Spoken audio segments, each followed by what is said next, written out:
The college football experience week 5 preview and picks episode on the Sports Gambling Podcast Network is brought to you by Underdog Fantasy. Sign up, and when you do, sign up with the promo code TCE SGPN to score up to $1,000 in bonus cash. We're also brought to you by Rhythm. Get your free 7-day trial period today by going to sportsgamblingpodcast.com/rhythm. That's RITHMM. That's sportsgamblingpodcast.com/rhythm. And remember, as always, folks, to let it ride. This is Mike Leach, head football coach at Mississippi State, and you're listening to SGPN. Let it ride.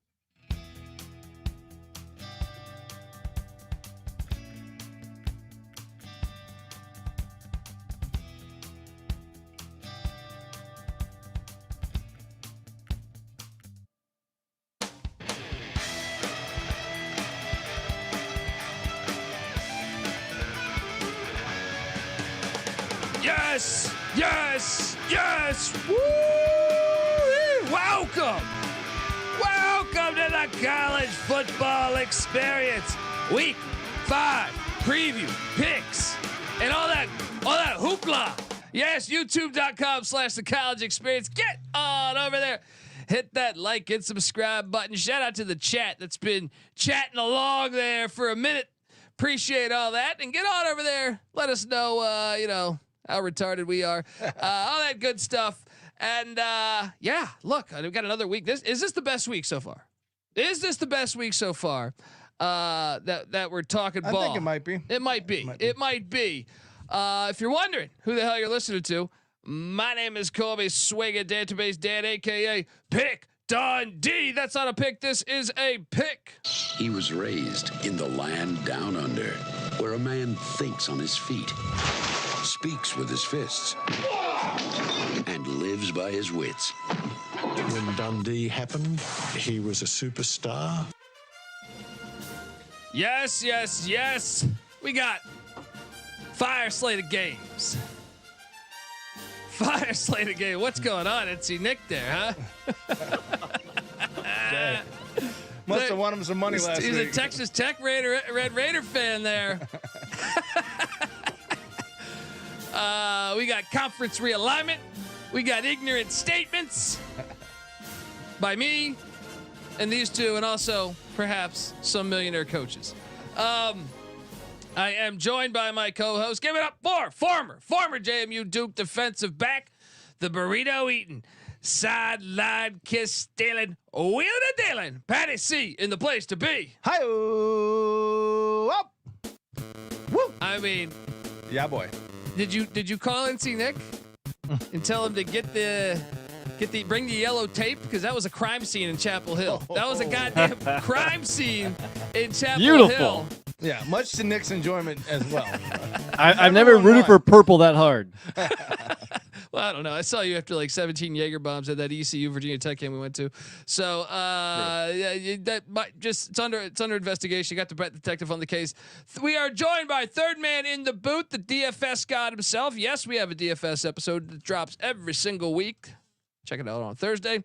Give it up for the rooftop IPA drinking, homebrew making, tobacco road living, the free lock giving, former Herndon Basketball League MVP. Give it up for NC Nick in the place to be. There we go. What's going on, guys?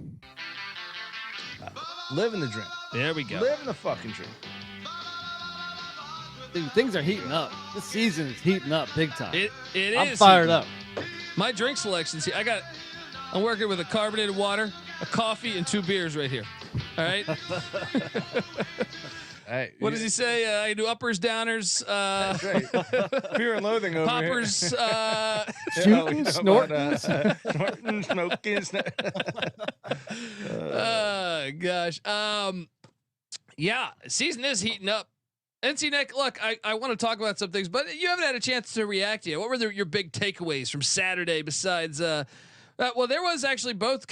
It was a bad day to be a Carolina school. All right, ECU blew a 17-point lead, and then the other school. At least we didn't get our ass whooped like Charlotte, NC State, and North Carolina did. But your Duke Blue Devils, I mean, got that dub. throw App into the mix, even though it was on Thursday. But other than Duke came through for us. But man, it was struggling there for a while. Now, I'm more than happy to see UNC get their ass kicked like that. So I was very pleased with that. And look, we all were on Clemson too, so that's no surprise. And Charlotte, I mean, whatever. That's your team. Hey, you That's watch your what you spot. say. You watch what you say about Biff Poggi. Are they finally healthy now? I thought he got everybody hurt. And, No, they have a third-string quarterback. Their starting quarterback's out for the year. Yeah, but remember his press conference before the season started. He said it was going to take like 3 or 4 weeks for the guys to get healthy again. So I don't know. He caught out the NCAA yesterday because they still haven't given him a waiver to his best defensive back, apparently. And he says he said, I'm coming for you, NCAA. Right? He goes, and I won't stop until this is corrected. This whatever scenario. I don't even know what it's about either too. It's just a waiver on a transfer, maybe. I don't know. But Carolina schools got their ass How whooped. about old App State? Was that? Yeah, that was last week. South Some Alabama? people are saying Sean Clark should be fired. NC Nick, what do you think about that? I'm not the biggest Sean Clark fan. He's had a pretty solid tenure. He's definitely a step down from what Satterfield and Drinkwitz in his 1 year was doing. It's a big year for him. One game, he's 2-2. Should he be fired right now? No. But if you end this year 6-6, then potentially. So He's got some tough games left on the schedule. He Liberty, does. This week is big here, but yeah. But like I said, I was telling you guys when we were picking the South Alabama App State game, and this has been the ride that App State football has been on under Sean Clark, ups and downs. And this week we'll get there, but this week I think they might be back up. And Fluff Bothwell. Making his name heard. He means Baller. business. He's not gonna be at South Alabama next year, unfortunately. No, he's gonna be at Alabama next year. That's what I'm saying. He's gonna be at one of these really good schools. Getting stomped over by a dude named Fluff is that's tough. Actually, where he's gonna go is Ole Miss. A perfect spot, Ole Miss right there. Shout out to That'd be a Kai good Holstein, who was a Baylor fan. He was at the Colorado game. Being at the game was badass. Is Dave Aranda fired soon? And what a ending there. What a game NC to Nick, be did at. you Holy catch? shit. I know you were. That was a little late. I did not catch it live, but I did go back and watch some of that. The quasi Hail Mary. It wasn't like 5 receivers in a big bunch, but basically it was a Hail Mary. Great game. Tough loss for Baylor. I think Aranda's in the same spot as Sean Clark. He shouldn't be fired right now, but this season and this coming week is another big opportunity or another, nail in the coffin potentially. And one of the things that came out, after the game, and by the way, like people forget that the play before the quote unquote Hail Mary should have been a touchdown. The play before Will Shepherd dropped it, hit him right in the hands. But he's still. You have to be so upset. You have to be so pissed with how that game ended. Yeah. What did you see Aranda's statement though? That out of a timeout. So he blitzed on that play, the final play. Yeah, it was out of a timeout, and I forget he even said the name of the blitz. It was hilarious. It was Victory Cigar, I think it is, or something like that. But they pressured the wrong side. They pressured the wrong side, and he blamed himself, but he was like, I don't know how we messed that up, but he goes, we were supposed to come to the left where they ran into, and he went to the right. That doesn't even make sense because typically it's easier to roll right if you're a right-handed quarterback. Why would you want Shedeur to be rolling to his weak side? Maybe I don't know. I'm just telling you what he said. Yeah, that's what Cordell rolled left. The rocket left. Rocket left. So let's go. Maybe it's easier to throw a Hail Mary to the left. Yeah. So Dave Aranda and then Mac Brown's comments after that ass whooping. Like, do you guys even want me to coach here? I'm gonna go home and think about this. Have some nanner pudding. All right.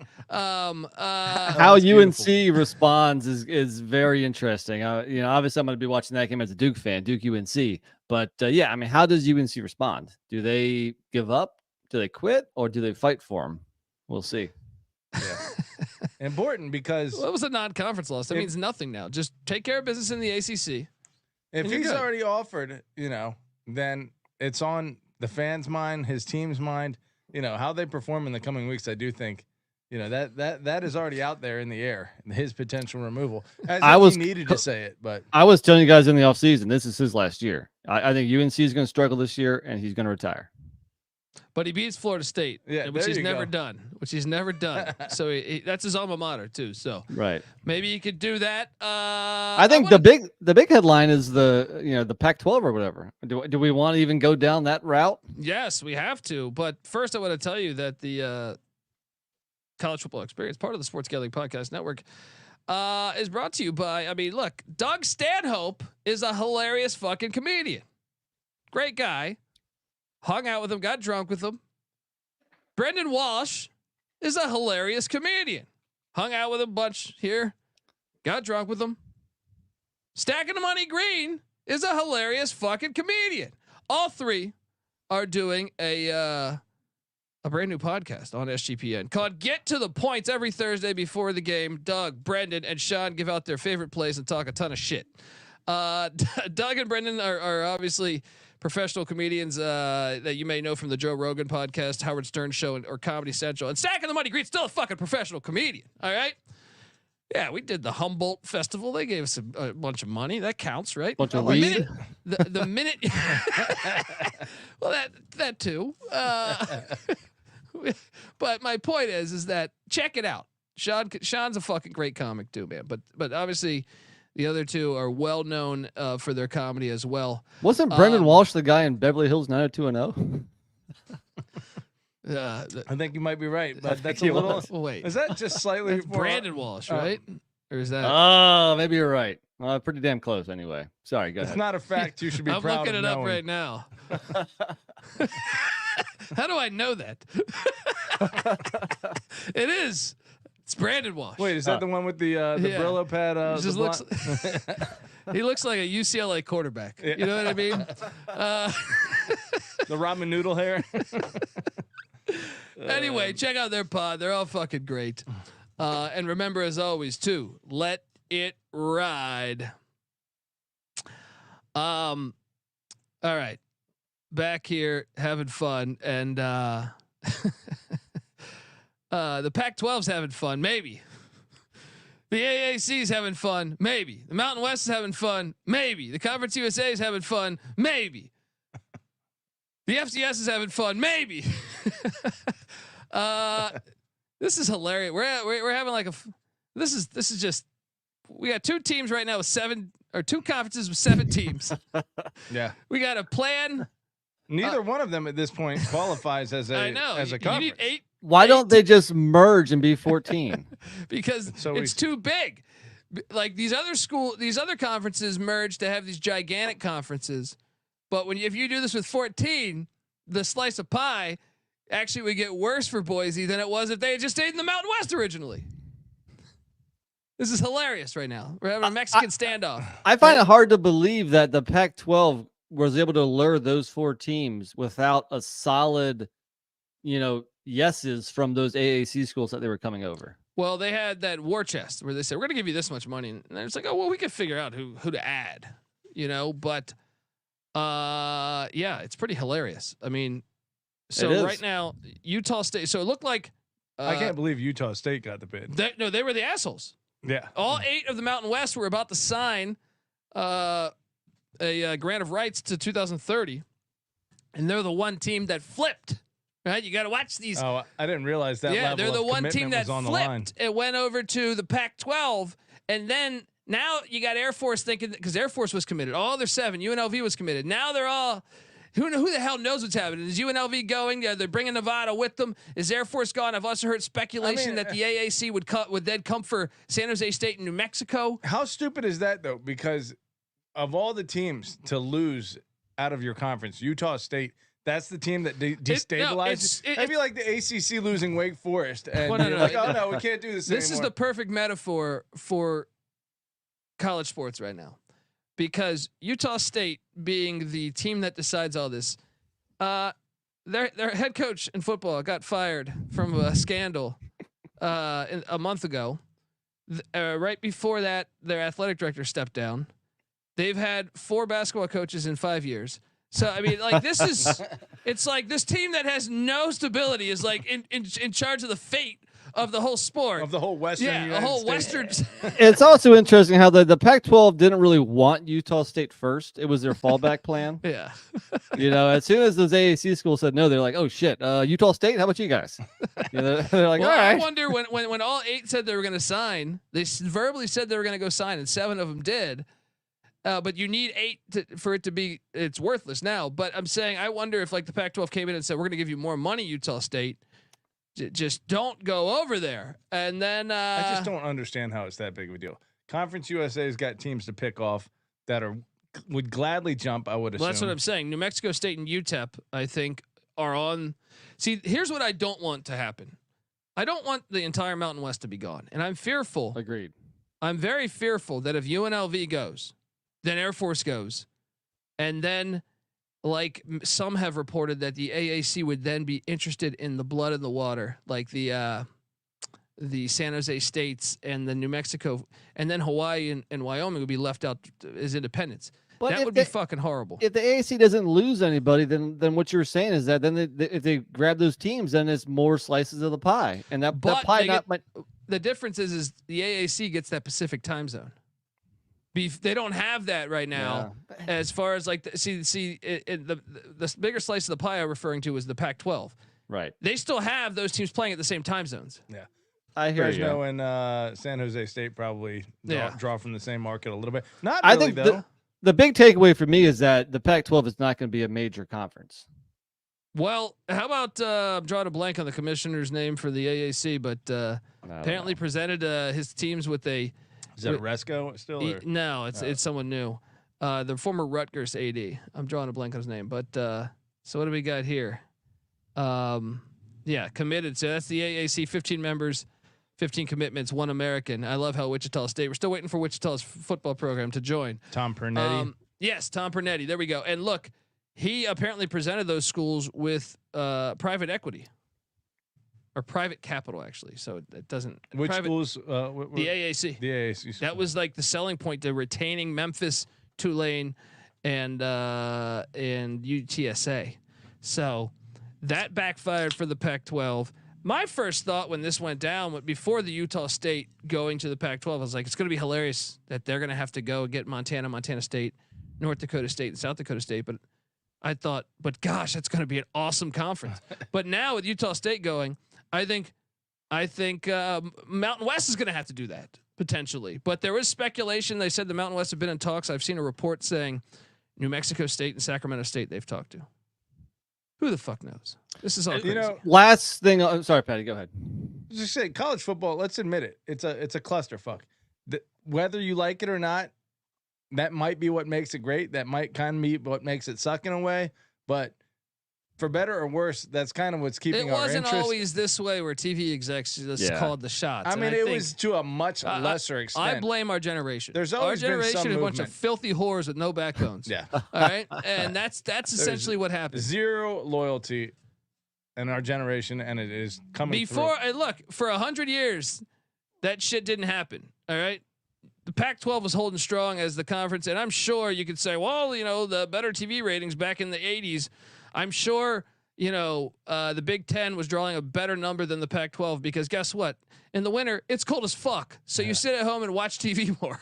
And the money wasn't as big back then. I mean, yeah. And now with like live TV not being a thing anymore, live sports is so important to those networks and those providers.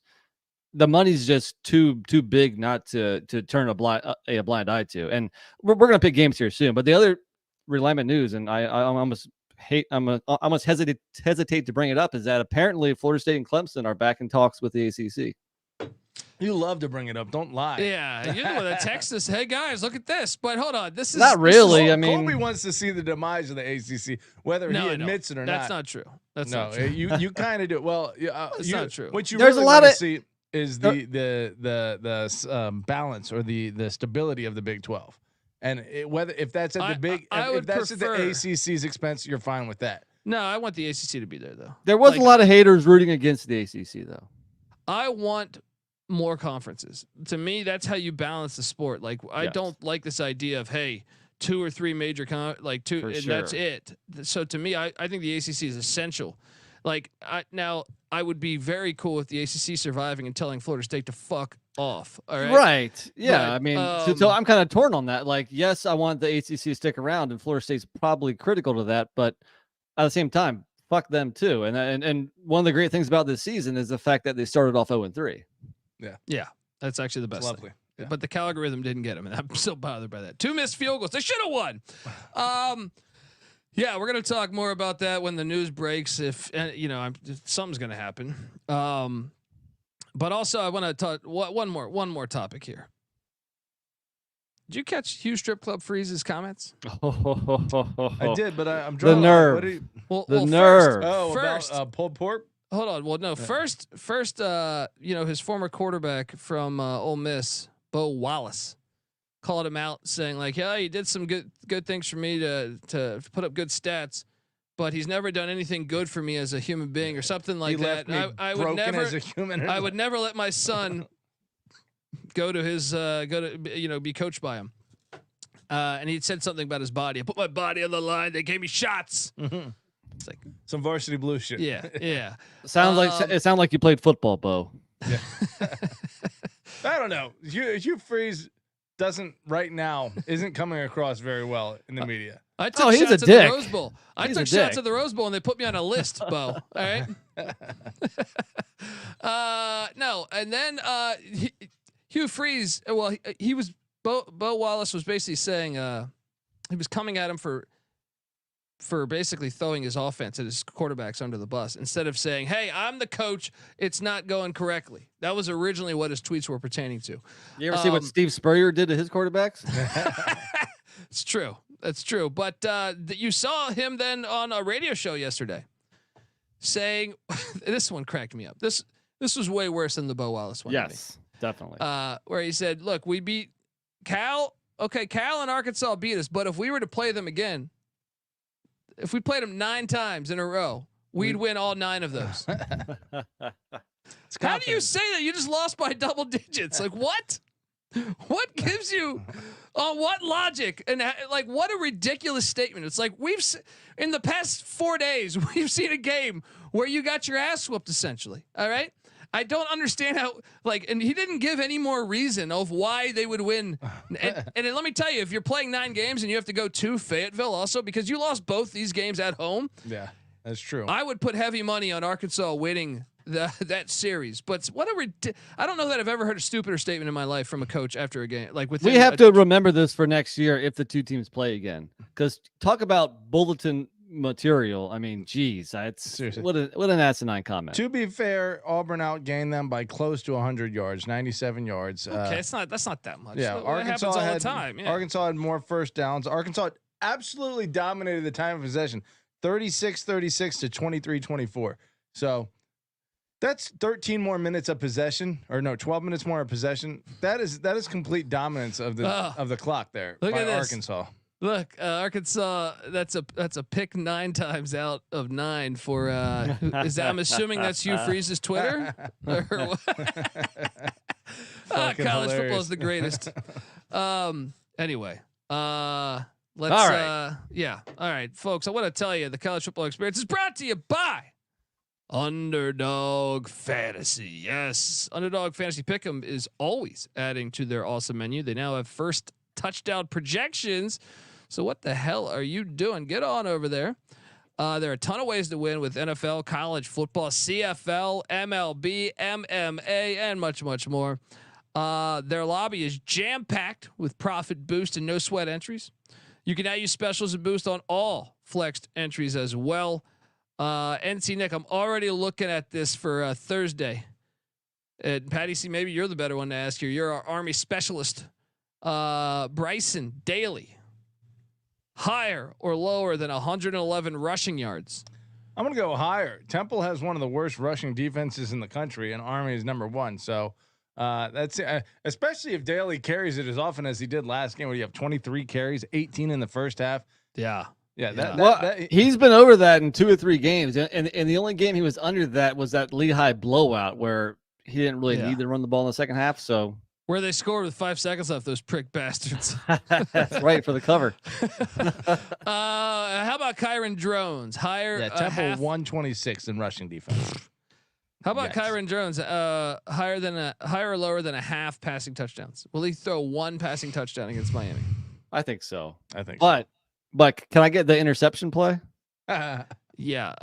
That's his interception prop is set at a half. Over. Smash that. That's the one to take. Yeah. That's the one to take. That's the stuff you can get at Underdog Fantasy. So hop on over there, sign up, use that promo code TCESGPN to claim your special pick plus first time deposit offer up to $1,000 in bonus cash. UnderdogFantasy.com, promo code TCESGPN. All right, we are back, and it is time to talk some ball games here. What do you say, guys? Let's go. What do you guys think of the slate? Like Thursday, they kind of gave us a dud, huh? Awful. What the hell, man? Yeah. Load us up.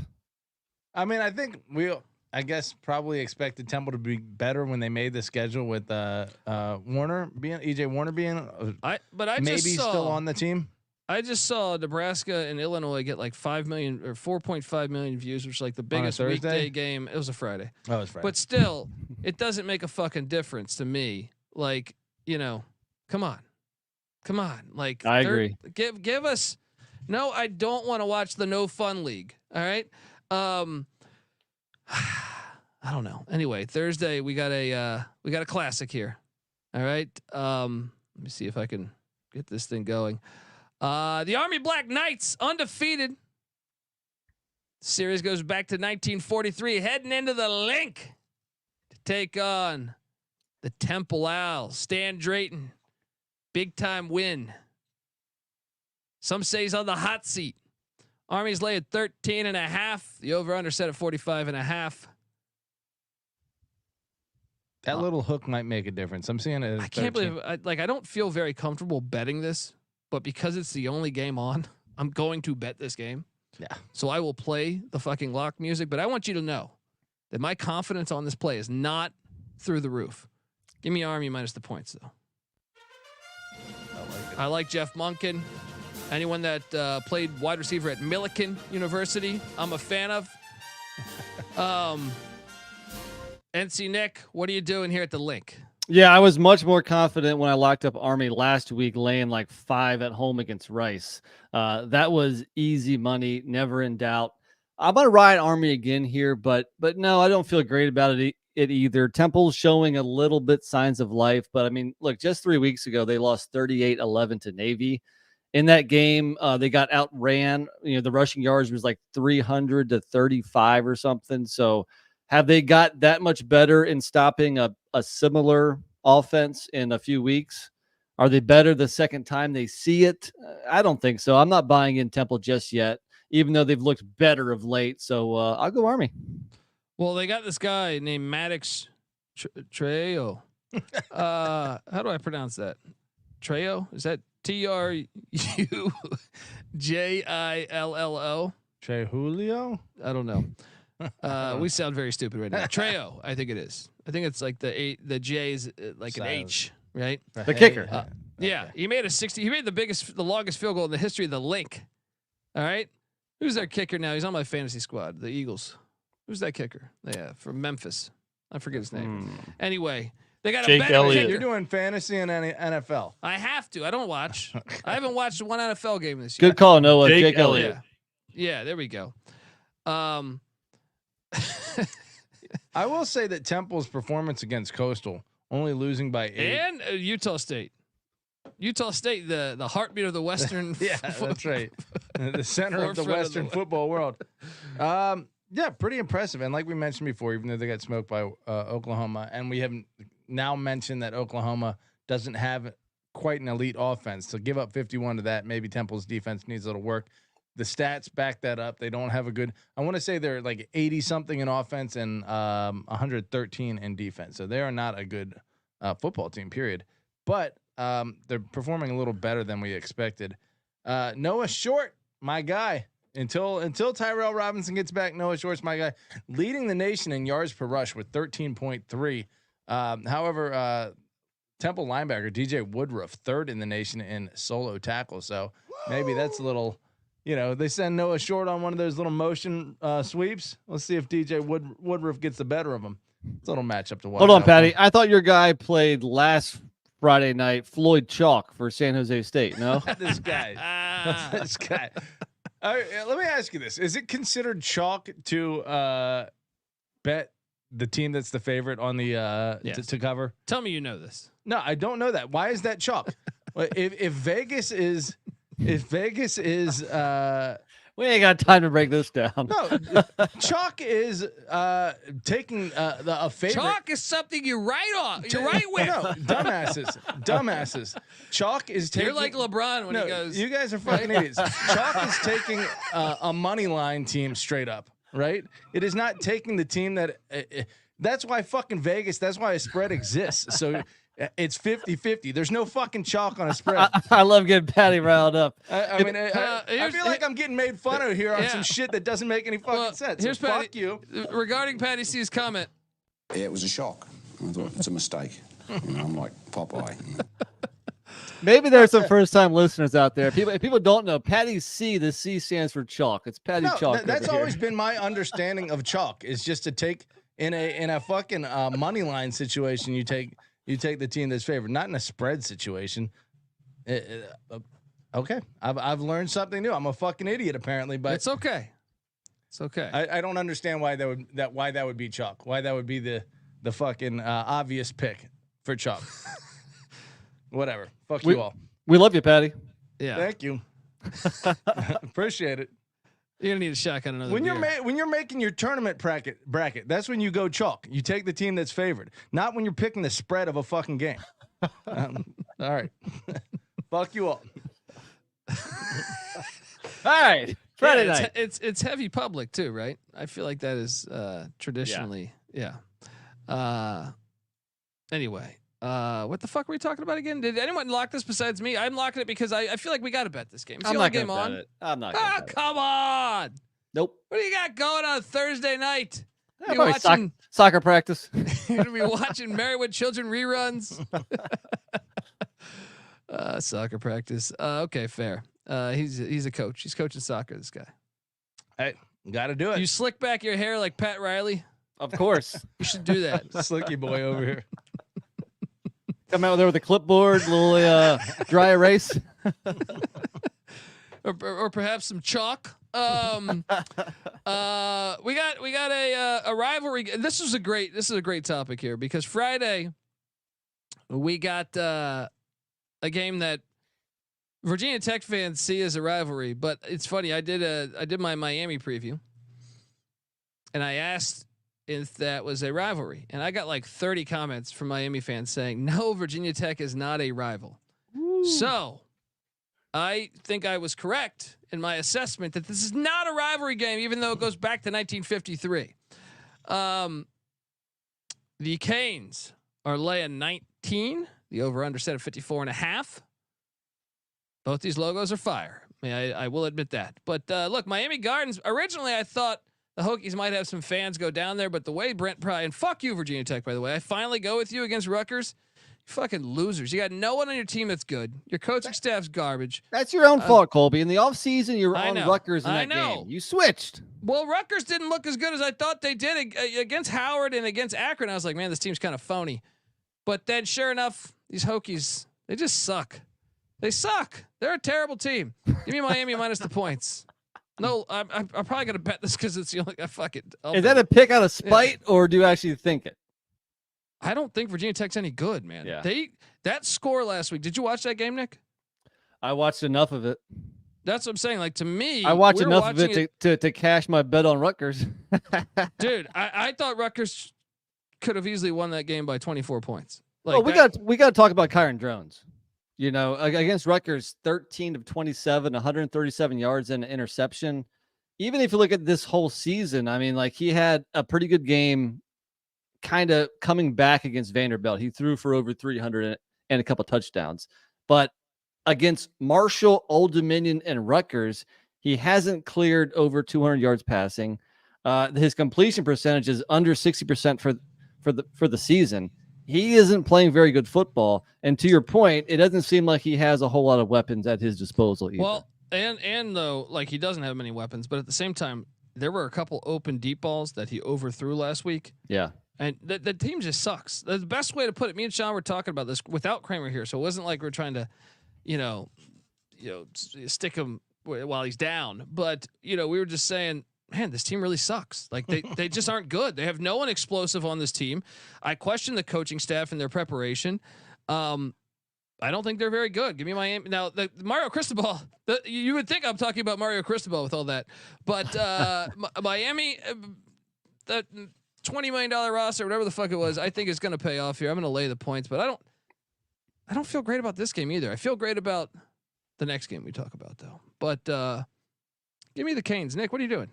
I agree completely. It's hard to take Virginia Tech right here. I mean, Miami, you would think the longer the season goes, the better they're going to get, especially if they can continue winning. I mean, right now the buy-in is at an all-time high. Fans, all those transfers, they're all buying in because they're winning and they're playing really good football. And the more continuity they get on the O-line, the more in sync Cam Ward can be with his new receivers, the more the defense gets on the same page. They should, you would think that they would get better as the season progresses. And that's a bad thing for Virginia Tech right now. So I'm going to lay the points with Miami again, but I'm not going to bet this either. I agree. I like the other one. All right. Mr. Jim Drunkenmiller. Well, I want to see something here. Miami. Okay. That's not the right Miami.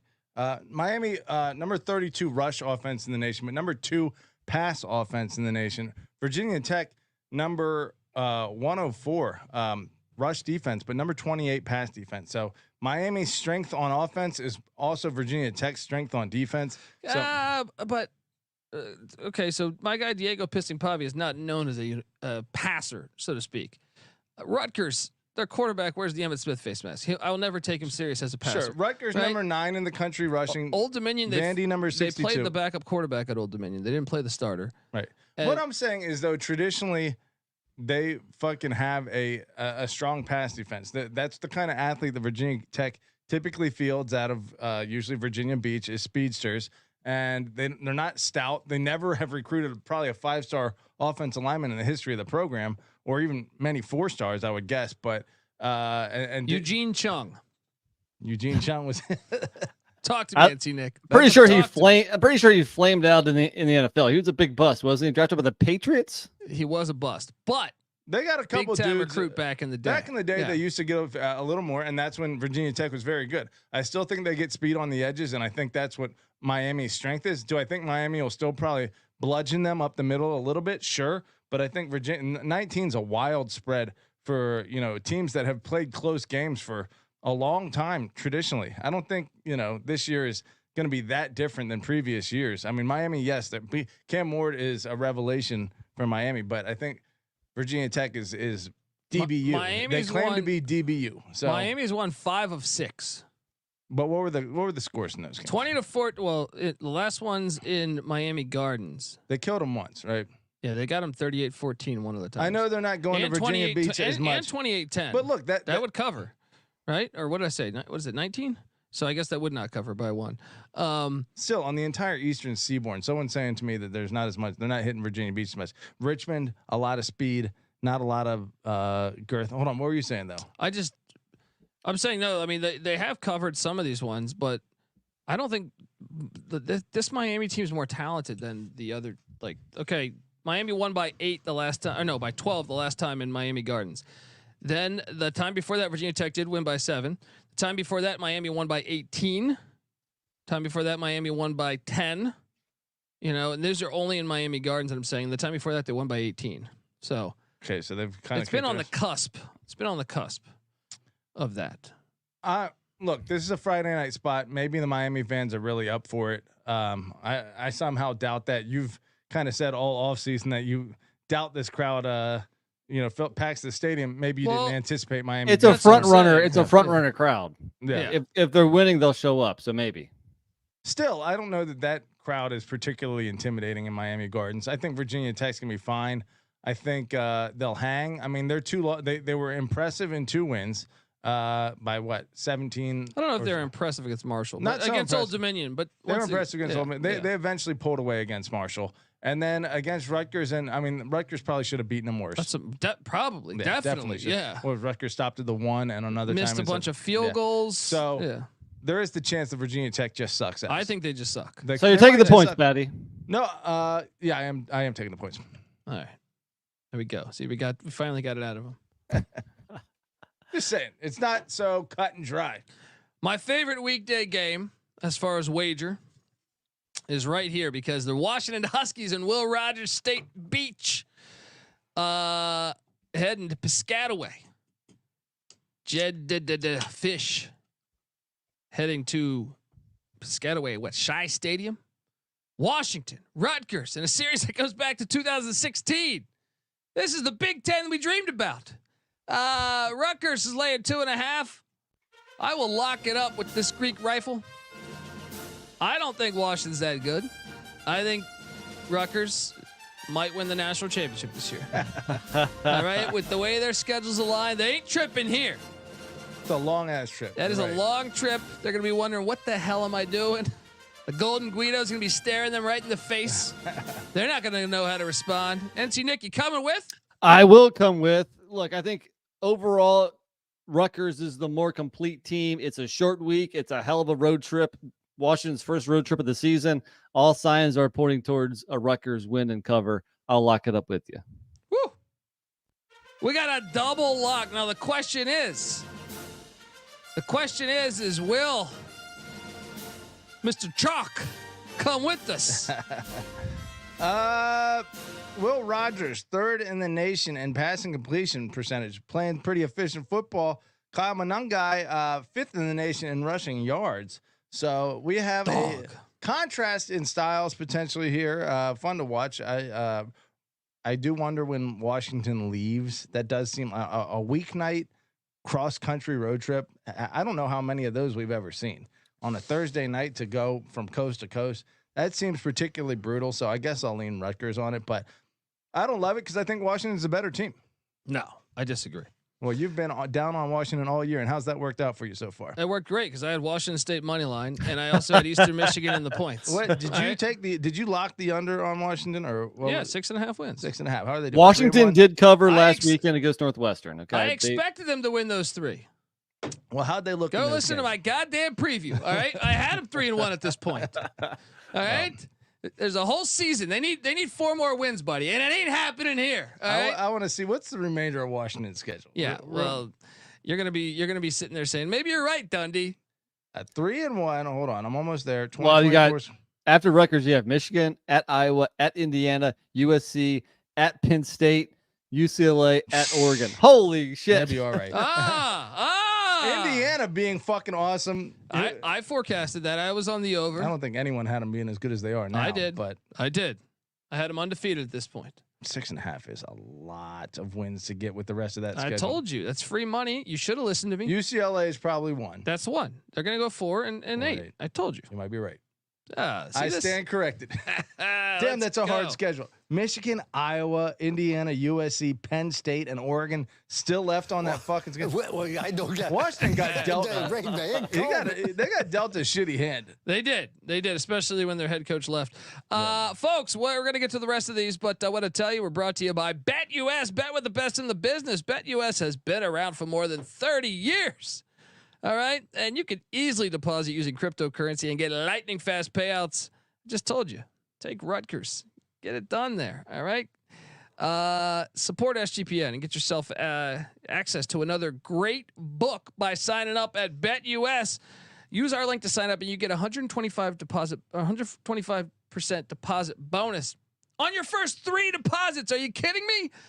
Go to sportsgamblingpodcast.com/BetUS. That's sportsgamblingpodcast.com/BetUS. Promo code SGPN so they know we sent you. BetUS, America's favorite sports book. We're also brought to you by Rhythm. SGPN's proud partner. Rhythm is the #1 AI-powered sports betting platform that helps provide bettors of all levels the ability to build custom predictive betting models in a matter of seconds and get predictions for betting on money lines, spreads, totals, props. Look, you can if you want to be lazy, you can just copy one of the top performing models from the leaderboard, or you could do what I would do, which is jump in and build your own model, select what you like, and then they're going to build a model around that. Rhythm gives you predictions for every game, every player prop, has a slew of stats, research, trend analysis to give you more betting insights there. So claim your free 7-day trial period today by going to sportsgamblingpodcast.com/rhythm. That's RITHMM. That's sportsgamblingpodcast.com/rhythm. All right, we are back, and let's go because we're into Saturday now. And boy, we got an old school game here dating back to 1892. The Minnesota Golden Gophers are heading into the big house to take on the Wolverines. This line's dropped a little bit. I am so tempted to lock Michigan or Minnesota here, but I'm so tempted. I thought I might bet this game still, but I'm on Minnesota, guys. I catch a 9. The fact that Minnesota's defense is pretty good, I think we'll be able to keep Michigan in check. The question is can they do anything on offense? That's the only thing scaring me from taking Minnesota. I'm not going to bet it right now, but I lean Gophers. Nick? I'm definitely not going to bet it, but I'll take the points as well. I think, when I took USC last week, I failed to account for the fact that USC is still a pussy team. Maybe not so much as last year, but that is the exact matchup that Michigan wanted. That's why they were able to travel down for the game-winning touchdown with all runs. Minnesota, I think, one is big run though, really. True, but they ended up punching it in on all runs, basically. Minnesota, I think, is more stouter in the trenches, and I think that'll pose some problems. And I think Michigan's going to have to pass the ball a little bit. I mean, we agreed, or at least I agreed, that it was the right move bringing in Alex Orji. Don't pretend that you're a passing team. You can't pass the ball, Michigan. You basically need to be Army and run the ball every fucking down. That's how you win this year. But they won with 36 passing yards, or whatever. It was perfect. Yeah, that's why I think they're going to win this week too. But I don't know if they're going to cover because that style of football doesn't lead to laying a big number, especially against another Big Ten school. So I think Michigan wins. The chat likes the under 35.5. I mean, it's a low under. Fair play. I mean, my Minnesota rather has, I want to say, the number 8 rushing or 8.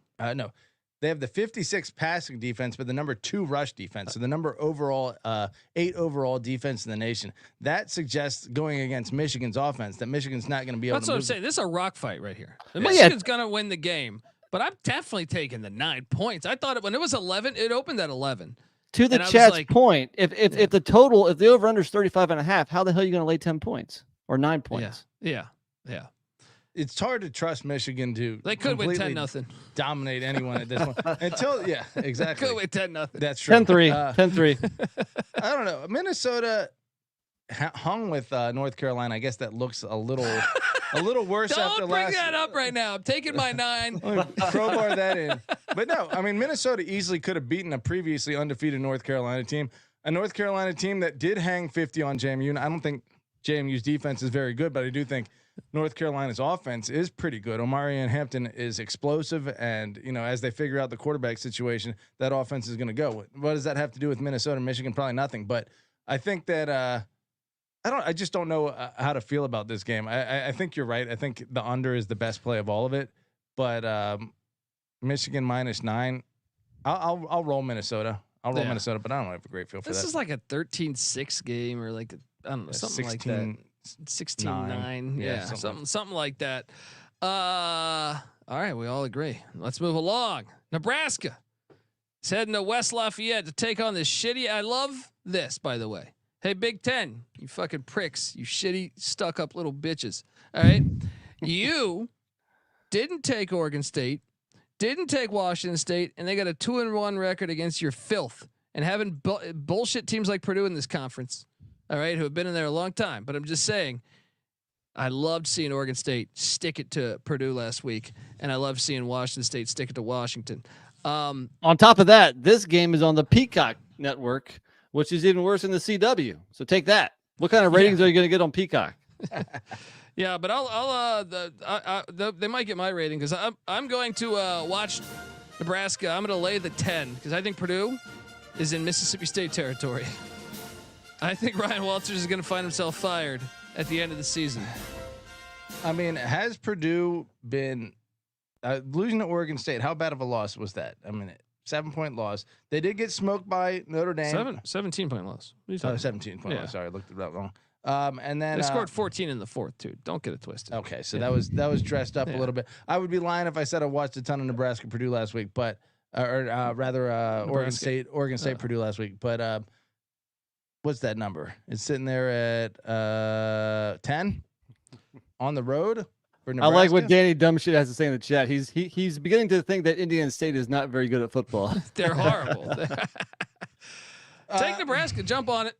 Purdue below 90, both offensively and defensively. They're terrible. Yeah, they're pretty bad. They're fucking terrible. Do you think Nebraska, the way they lost?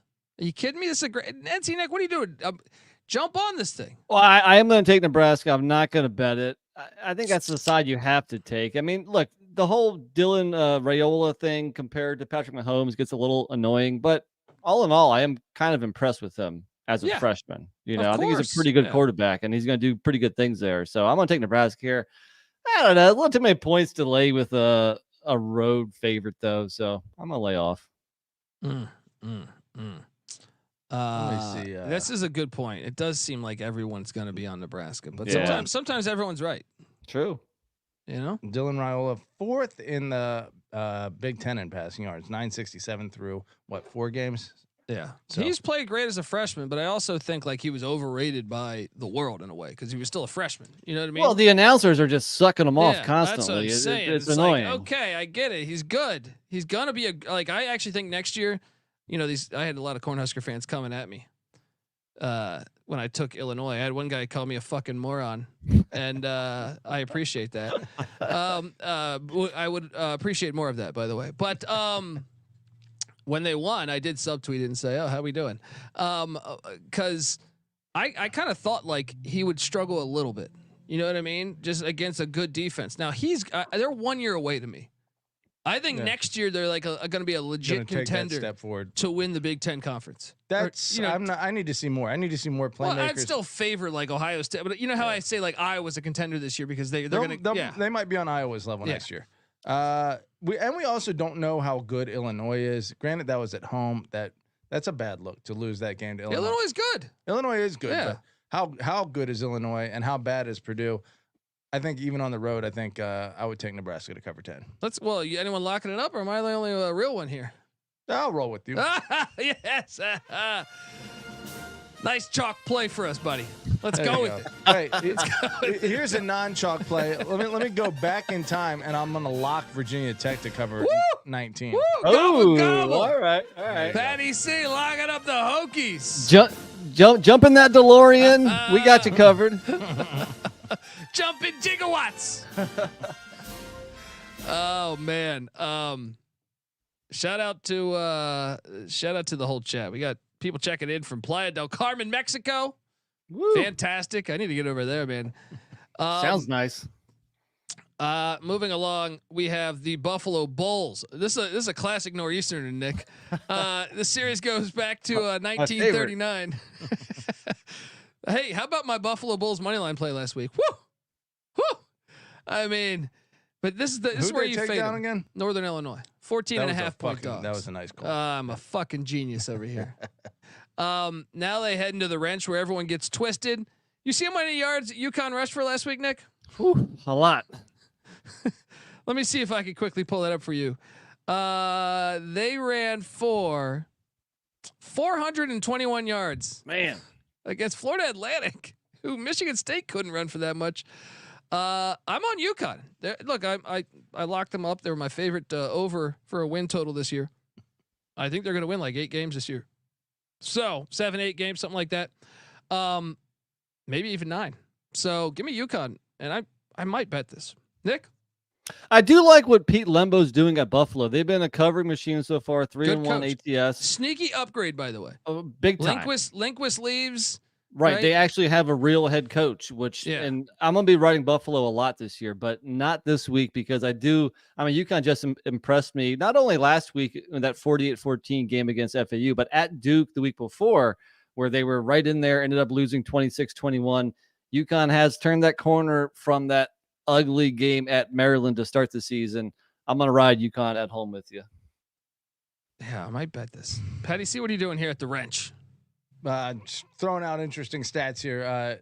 UConn or Buffalo rather, the #1 tackler in the nation, and the Sean Dolek is his name. He's a fucking beast. Also, the #1 tackles for loss player in the nation, Khalil Murdoch, #5. So Buffalo's got some guys that get into the backfield, create some havoc. I'm gonna roll Buffalo. I was impressed enough. Maybe they regress after last week. Northern Illinois was Fade Joe Fagnano at your own cost. Here's where you call us chalk, Patty C. There you go. Fuck you, chalky boys. If it was UConn basketball, maybe. But all right, let's go. We got a first ever matchup going on at Chestnut Hill. That game was awesome in a monsoon. Thomas Castellanos late pass, final minute of the game to my DFS player. I'm drawing a blank on his name right now. The wideout Bond, Lewis Bond. Yeah, there we go. The Tops are heading to Chestnut Hill. First ever matchup, and they are catching 12.5. Tops benefited. Nice win against Toledo. Benefited from a nice lightning break there for about 5 hours. I'm not buying this top shit. Give me BC minus the points. Patty C, what are you doing here? Yeah, Boston College has been playing great. Veldkamp for Caden Veldkamp has been playing great for Western Kentucky, completing 74% of his passes. It's good for 6 nationally, so that's an efficient quarterback that maybe Boston College will have a little bit of trouble slowing down. But what is it? we do have the gay Boston College Eagle. That's what I was laughing at. I thought you were going to say that about the Western Kentucky guy. Yeah, it's pretty close.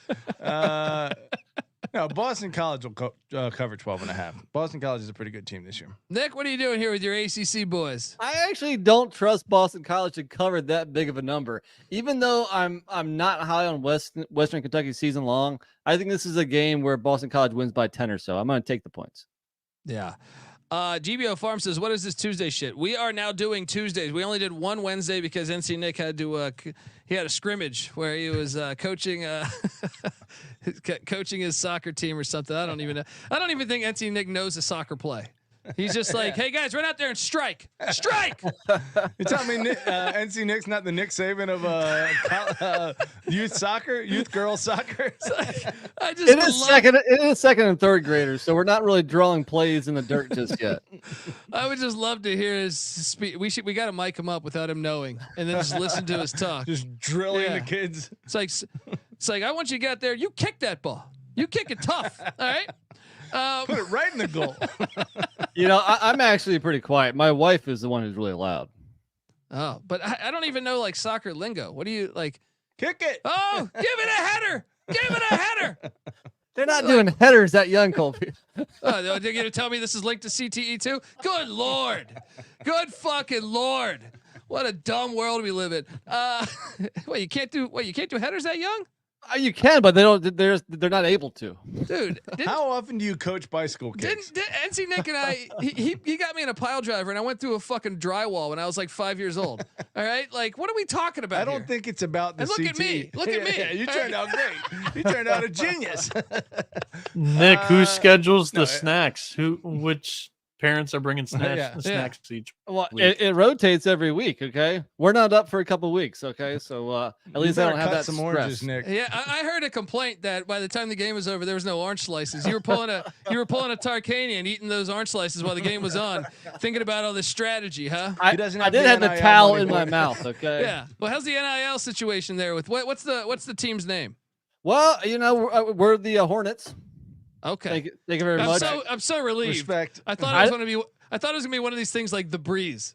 Colby played in the league. Colby once played against a team called the Breeze in we beat him. youth basketball. We beat him. I took him down. Losing to the Breeze would be. Well, the funny thing is that Colby and Patty C played on the same basketball team growing up called the Flamers. I wasn't on the Flames. No, he was on the Magic. I was on the Magic. That's and even I'm worse. a champion. And it wasn't the Flamers. It was the Flames, like the Calgary Flames. I called them the Flamers. Yeah. That was a dynasty, though, right? Yeah, I got rings sitting at home. All right, won a bunch of championships there. Let's go.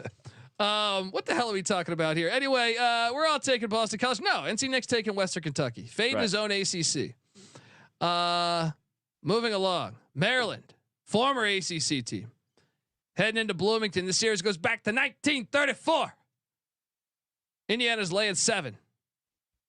What do they call this in JMU West? JMU West. JMU West is laying 7. The over/under set at 55.5. I'm all over these Hoosiers. Get this Maryland Terrapin bullshit out of here. Kurt Cignetti's building. Like, you don't just walk into Bloomington and at halftime of the basketball game, call out Ohio State, Michigan, and just. I mean, I'd never seen anything like that before. And then at Big Ten Media Days, he kind of went back in on it. The man. I'm laying the 7 all day here. I might even bet this thing because I think sneaky good get is. Have you seen Curtis Rourke's stat line? He's kind of killing it. NC Nick, what are you doing here in Bloomington? He is kind of killing it. Indiana does look really good, but the level of competition has not been great. I'm still not completely bought in. I will take them at home. I'll lay the points, but I'm not going to bet it because I want to see them for one more week. Maryland's at least a solid team, right? They're the best team they've played so far, yes, by far. Correct. By far. Correct. Yeah. Second best, I guess, would be UCLA.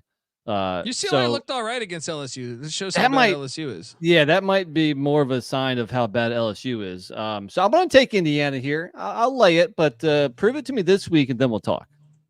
Patty C, you back at your JMU West? I'm not. I feel like Maryland, look. When the hell did you become freaking this guy? This guy backs Maryland every week. I'm Mr. Maryland. I'm Mr. Boomer Esiason. I'm Mr. He was Mr. Virginia. He flipped. That's what I'm saying. That's what happens when Maryland kicks your team's ass, right? 2 years in a row, I guess so. They should have beaten fucking Michigan State. They choked that one up.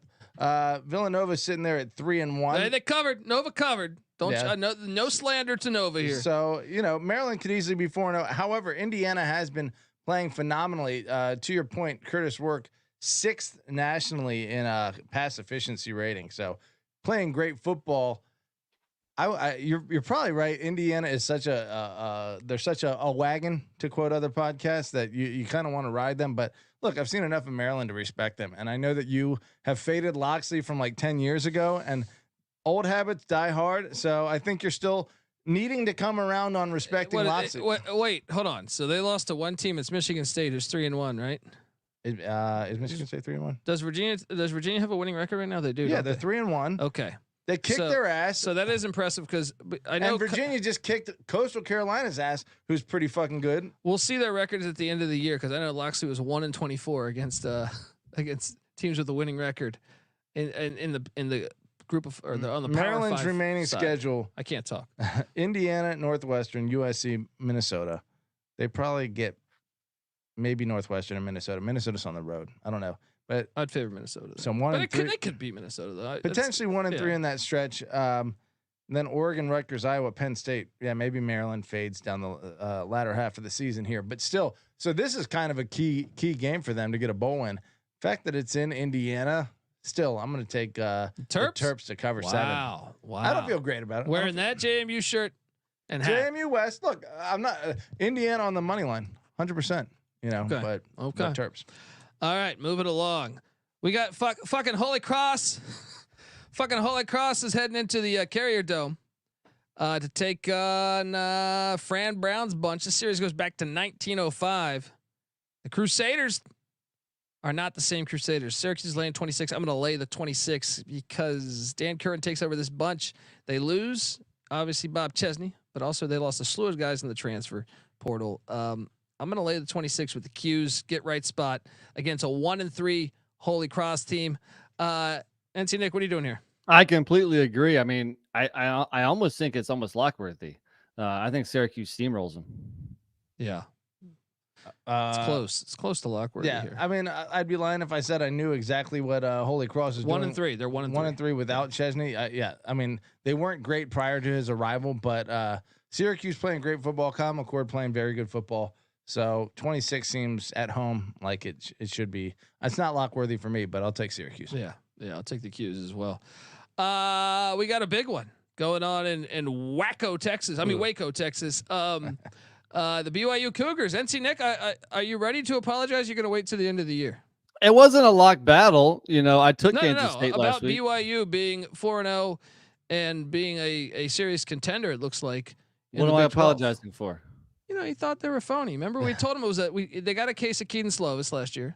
No, dude, that did not carry over to this year. My stance was on them in their first year in the Big 12, and I was right. I had said nothing about them coming into this season. All right. If anything, I might have been on them in the over. You're lucky Slovis ruined that team. Had they not had Slovis, they would have been Big 12 contenders. Of course, we all knew they had Slovis when I said that. Still, I figured he would have got injured earlier in the season.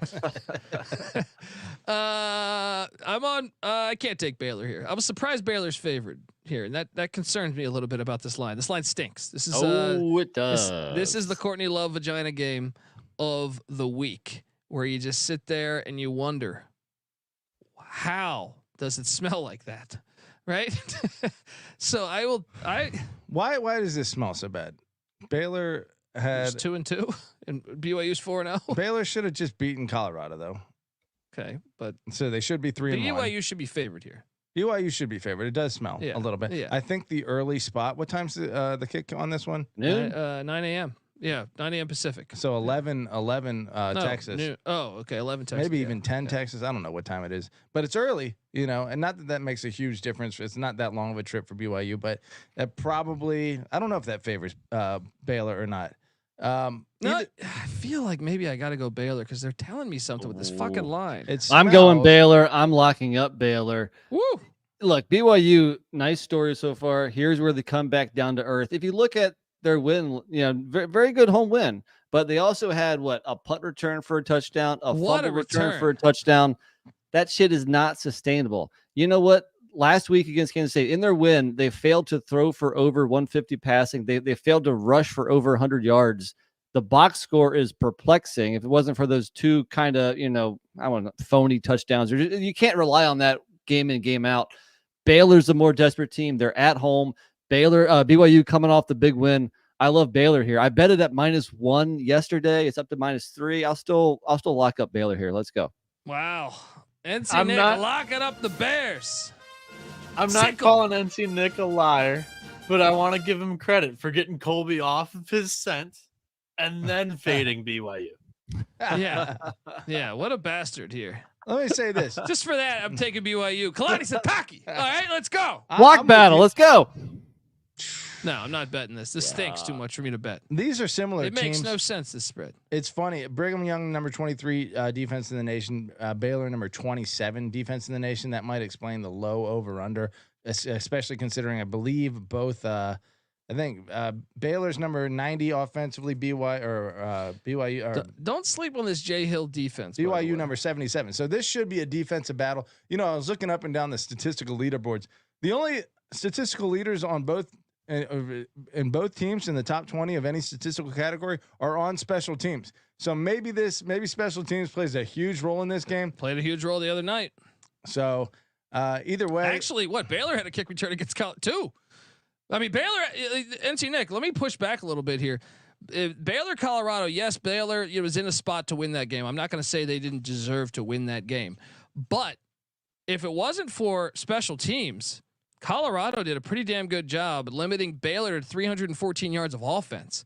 So Colorado's defense is vastly improved, but it's still not known as a great defense. I think Jay Hill in this defense is going to be able to shut down. That's a big nugget for Baylor. BYU. Yes. Well, that 314 yards of offense would have been like 65 more yards than BYU's total last week. But BYU is a much better defense than Colorado, in my opinion.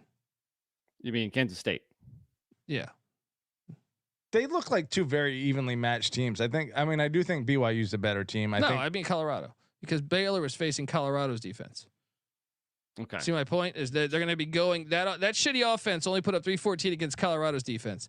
I think they'll put up a lower number against BYU. I agree with that. Yeah. But to Nick's point, BYU didn't really fare too great against. What did you say, Nick? BYU's offensive output wasn't phenomenal either.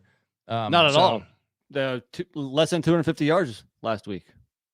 So yeah, I'd say the under is the play regardless, but betting the spread, I think Vegas might be about right. It does stink. I'm on BYU. I'm not locking that thing with the 10-foot pole. Nick, you're on Baylor. You and he's I are locking both. it. He bet Baylor. All right. This guy. All right. All right, we got Let's a go. huge game. This game is. You want to talk about a critical game with both teams losing a conference game last week? You got to think the loser of this. You know, it's basically like you're 3 games back. You think because you're going to be the odds-on favorites to play in the Big 12 championship. You'd have 2 losses to 2 of them. So Oklahoma State heading into the Little Apple. K-State is laying 4.5. This line has gone up. You're saying the winner of this is Line's gone down. favorite to Really? I thought I saw that 3.5 the other day. I saw it at 6. I think it opened up. All right. I don't know what the fuck I'm talking about then. This series goes back to 1908. Alan Bowman was benched last week. Avery Johnson looked like shit last week. See, what you got to do is you got to make shots. Kansas State minus 4.5. I got to take K-State at home in the Little Apple here, but I find this game fascinating, and I almost think that 4.5. I'm still going to lay the 4.5, but I could still see like a 31-28 game happening here. But I'm on K-State. I don't think Oklahoma State's that good this year. Nick, what are you doing here? Well, both teams have been big time disappointments. I think we really need to talk Avery Johnson and the fact that Will Howard, Kansas State's all-time leading passer, was shown the door for Avery Johnson, and Avery Johnson hasn't thrown for over 185 yards yet this season. Very similar to Oklahoma telling Dylan Gabriel, yeah, this guy Jackson Arnold, this young hot shot. I mean, Kansas State, you would think their team is ready to win now. They want the best quarterback for this year, not long term. So the fact that they kicked Will Howard out, kind of interesting. On the other hand, I mean, what the hell is going on with Ollie Gordon? Yeah. The Olive Garden closed. All right. Took his Doak Campbell, got his NIL money, and and called it. Chain restaurants are hurting. It's not the 90s anymore. Okay, Ruby Tuesdays aren't thriving anymore. That is true. Remember that Sizzler I got shit hammered in Hollywood? Yeah, I went to that. That's gone. Oh man, drove by it the other day. Times are tough, man. Jeez. Unbelievable. Oklahoma State 115 in the nation in rushing. That should be that's a black eye to Ollie Gordon. I'm gonna take OK State here. I'm gonna bet anything over a field goal. So I'm gonna lock up Oklahoma State. I think this is a neck and neck game here. Yes, let's go. Big 12 Nick coming in, shooting off these locks. Wow, NC Nick saying, "How about them Cowboys?" Patty C, what are you doing here? The thing that stands out is how bad Oklahoma State has been defensively. Both of these teams are comparably offensively to this point in the season, but Kansas State is top 40 defensively, and OK State 126. Terribly. And the fact that this is in Manhattan, I'm going to go Kansas State. Let's go. It's tempting to go lock battle here because Oklahoma State has not looked good. You got a battle? Let's do it. Oh, let's have a little fun. There we go. I'm going to sit this one out and watch you guys do a little battle. All right. Is folks, this the premier matchup in the Big 12 at this point? No. Utah's the best Utah. team by far. Yeah. But Now, this is the most Big 12, traditional Big 12 powerhouse, close to powerhouse. Big 8. Yeah. Yeah. That's fair, I guess. Now, what's a good question? And I don't know if you want to get into this, but what's the second best team in the Big 12? Now that's a question. UCF. They haven't looked great. I mean, Iowa State maybe. Iowa State maybe. Yeah. We got a battle though. Cincinnati. He's trying to get out of this battle. Trying to distract us. Am I? Patty C, it was a diversion. It was a division. All right. We got a battle in the Little Apple. NC Nick blasted off those guns with the Oklahoma State Cowboys. Patty C going with them Wildcats. All right. Moving along. Oh, a series that goes back to 1944. The Kentucky Wildcats. From one Wildcat to another Wildcat. They're heading into the Grove, Oxford, Mississippi, to take on Ole Miss. 17.5 points is what Ole Miss is favored by. The over/under at 52.5. No. Ole Miss has to prove it to me here. Do I think Kentucky's that good? No, I don't. But I don't know that Ole Miss is. I feel like this is a game. Give me the 17.5. I can be swayed into a lock here. NC Nick, what are you doing? I'm on your side. I agree. I mean, Ole Miss is 4-0 ATS. Vegas hasn't been able to put that line high enough. So I think some ATS regression is coming. I will take Kentucky to keep it closer. It's kind of hard to bet them on the road, though, right? It is. It's tricky, but still that many points. Shout out to It's Eric, who's going to the game. He's got that Kentucky plus 18.5 in his pocket too. Woo! I'll take the points, man. I could be talked into it, I suppose. I'll take the points. It's tough. Level of competition is important here to try and consider. Last time they played, it was in Oxford in 2022. Ole Miss won 22-19 after Will Levis fumbled. They were in. It was 19-19, I believe, or no, it might have been 22-19 at the time. But Kentucky was in position to potentially win that game, and a strip sack from behind. 22-19, though. That's what I'm saying. Ole Miss seems like a far different team than they've ever been in recent history. Really, yeah, can you tell that though from the Middle Tennessee game, or which game? Which game is selling you? Wake, on that? Georgia. I mean, Georgia Southern hung with Boise pretty well. Wake hung with UVA, who's looking or should have beaten UVA really, and they. You still can't tell me if any of those teams are good. Let me see what Furman's done on the FCS level. They're terrible. 1-3. Okay, Yeah. so you can't take anything from that, but that was 76-0. Look, yeah, Ole Miss number 1 offensively, number 12 defensively. Kentucky number 6 defensively. So really a very good defense for Kentucky, but under 100 offensively. But granted, they played South Carolina, they played Georgia. I mean, Clemson's offense looks phenomenal. Yeah. But they got shut down by Georgia, so maybe that's what we witnessed against. And look, South Carolina looked pretty good too. So it's tough to say. It is a lot of points. I don't know that. Do you think Mississippi is a huge home field advantage that can generate a big edge? Yeah, people be drunk and fucked up there, and it'll be great. For but sure. I'm gonna lean Ole Miss. I'm gonna lean Ole Miss. Okay. I'll go chalk. Hotty toddy, says Patty C. This is a fringe lock to me. Fringe lock right here. You're on Kentucky. I am. All right. This is a fucking damn good game here. South Florida, the Bulls heading into Yeoman Stadium in New Orleans. Tulane's laying 6, and I'm actually seeing this at 6.5 right now. So this has gone up a half a point since I made these slides about 2 hours ago. 6.5. Give me the Bulls. This is a huge game. This is an awesome game. This is a low key this week. That's what's great about this week. There's a lot of low key awesome games. Yeah, but they should be on Thursday night or something. True. This game would be fire on a Thursday night. I'm on the Bulls though. I think they can stay within this number. Tulane didn't look. They covered for us last week against Louisiana, but man, it was a sweat. It was a sweat. What are you doing here, Nick? I agree. I think it seems like Tulane is just destined to play everybody close. We've seen South Florida play good first halves against really good teams, like top 10 teams in the nation, like Bama and Miami. So Tulane, while they're still good and they're probably the class of the AAC still, I would imagine. I think it's a ball game. I'm gonna take the points, but I don't think I'm gonna bet it. Yeah, shout out to Pure Ruckus TV. He goes, "Hey guys, just now catching my first live episode this season. Work's been killing me. So glad I can watch these again. Best live pick show on YouTube. Go Balls!" He said, "Thank you, Pure Ruckus TV, and we're grateful. And tell those scumbags at work to keep you on the clock so you can watch this a little extra. You know what I mean? Let's go. I'm joking, but appreciate you tuning in. Patty C, what are you doing here at Yeoman? Oh boy. I mean, that seems like a high over under. I mean, both of these offenses are pretty explosive, but they're both pretty run centric. Mekhi Hughes is the bell cow for Tulane. Great season last year, 1,300 or almost 1,400 yards. This year, top 5 in rushing attempts per game. So they're both leaning on their offenses that are on the rushing games. That says a close game, and it says lean under. So I will roll with you guys. I'll say South Florida. Who do you want to win on a personal level here? Tulane. Yeah. South Florida. Yeah, you got a little thing for South. The Raleigh quarterback. He's got the Raleigh quarterback over there.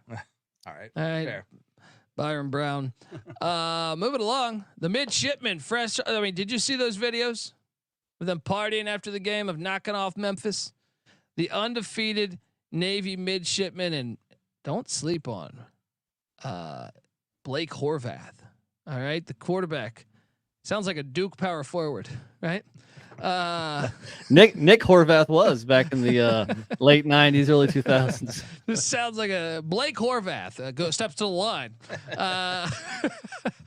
But look, Navy is laying 3.5.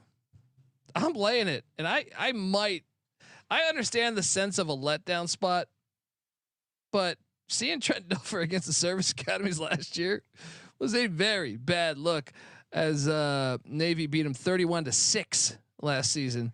I'm on the midshipman. NC Nick, what are you doing here at Penetrope Stadium there in Birmingham? It's about time I go with a little home dog here, and I will go UAB coming off the bye. After that nice outing against Arkansas, where they were in that game, into the second half.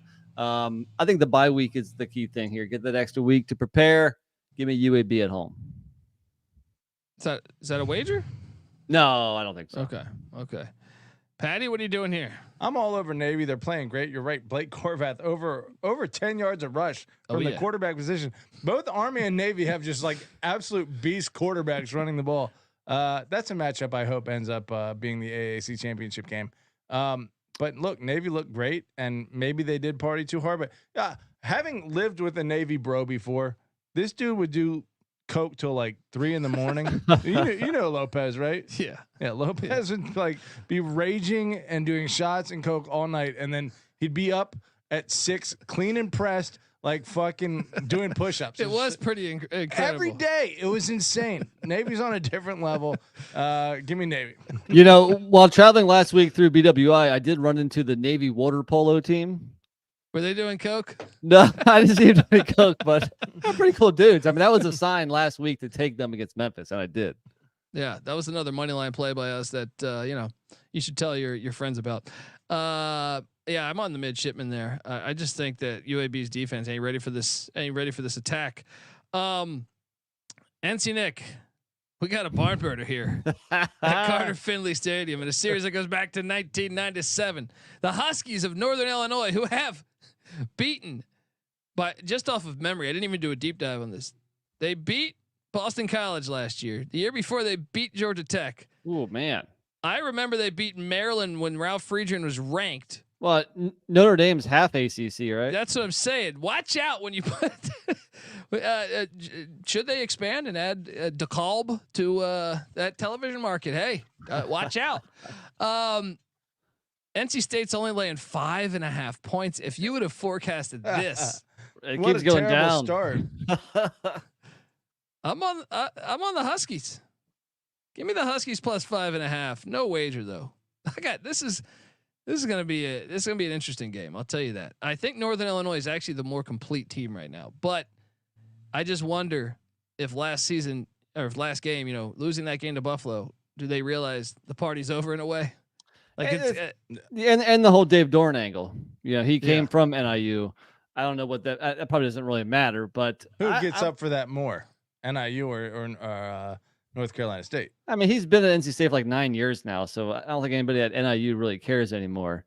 I'm going to go NC State at home, but I'm certainly not going to bet it because they have looked like dog shit so far.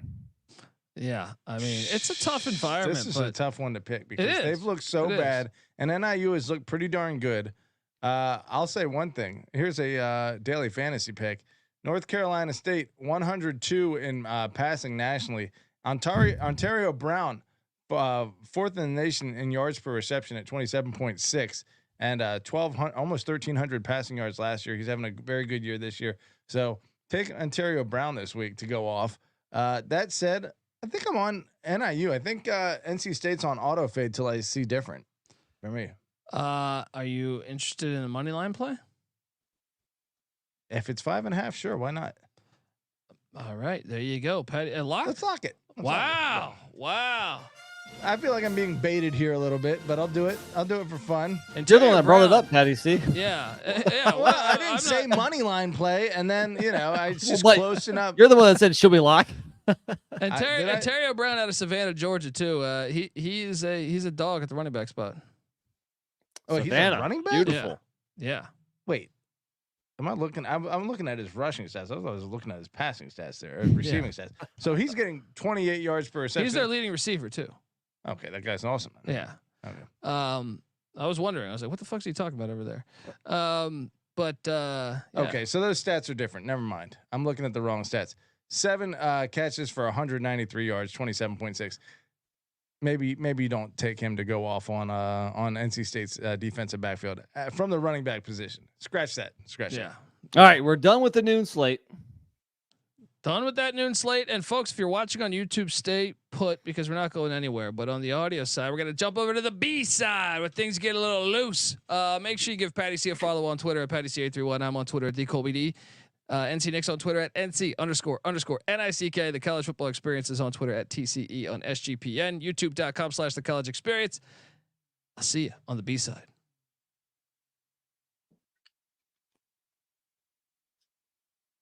All right, we are back talking Week 5 college football.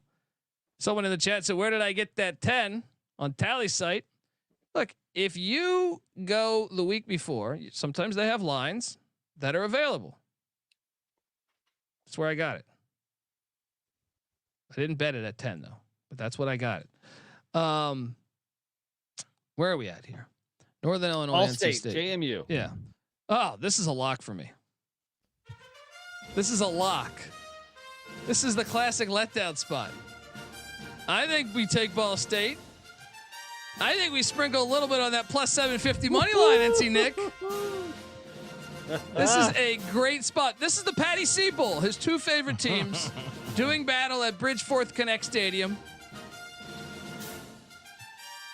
Are you kidding me? Like, Ball State is going to cover this. Do I need to remind you that JMU eked out? That final score against Charlotte's misleading, 30-7. That was a misleading score. Yeah. Then a 13-6 win against Gardner Webb. You come after scoring 70. I guarantee you, this is a great spot to get on these Ball State Cardinals. It's not that JMU's offense exploded like that so much. Pick 6, block punt for a touchdown. Granted, the offense went off. Alonzo Barnett, AP National Player of the Week, 7 touchdowns. I saw that. Accounted for. Go So I'm Dukes. saying all the scattered ass and Harrisonburg's gonna be talking to him. Heyo. Right? I don't think he's gonna have a problem in Harrisonburg for a while. But I agree with you. I think JMU hasn't proven that they are reliable yet. And look, throw the Miami game away for Ball State, a close loss at Central Michigan. I get what was Missouri State this year? Are they? No, they're jumping to the FBS next year. No, what I'm saying is, how have they done? They're 2-2. So to beat them by 8 points, I don't know. I think it's too many points, even in Harrisonburg. Sprinkle this money line. No, don't sprinkle this. This money line. They lost by 3 at Central Michigan. Sure, they got waxed by Miami, Florida, but Mike knew. He knows a few things. NC Nick, you coming with me? I'm going to take Ball State. I'm not going to bet it. I'm not going to come with you that far because the only thing you have working with you is the situational angle, which I like. I love. Well, and I don't think JMU is really that good. But I think Ball State. What's Ball State, though? They're better than Gardner Webb. Maybe. Ball State might be the worst team in the MAC. Whoa! Have you seen? Well, Penn State? no, Are you fucking kidding me? Yeah.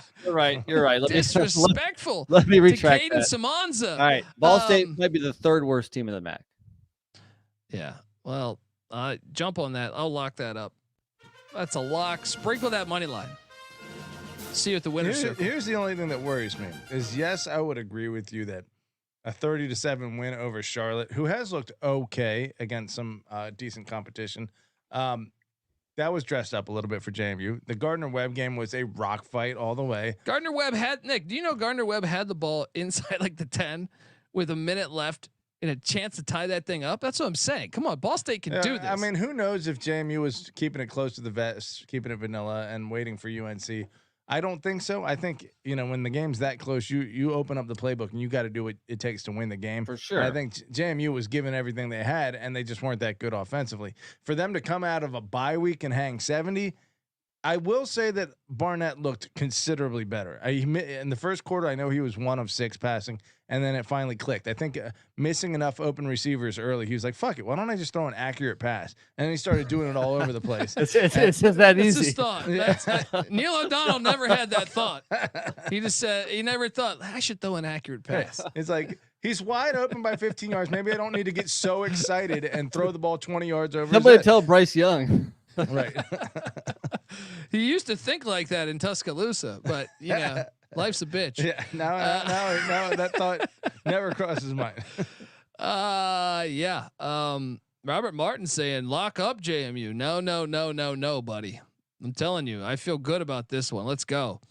We got one here. This is not at the Bear Claw. This is at that filthy Texan Stadium in Houston, Texas.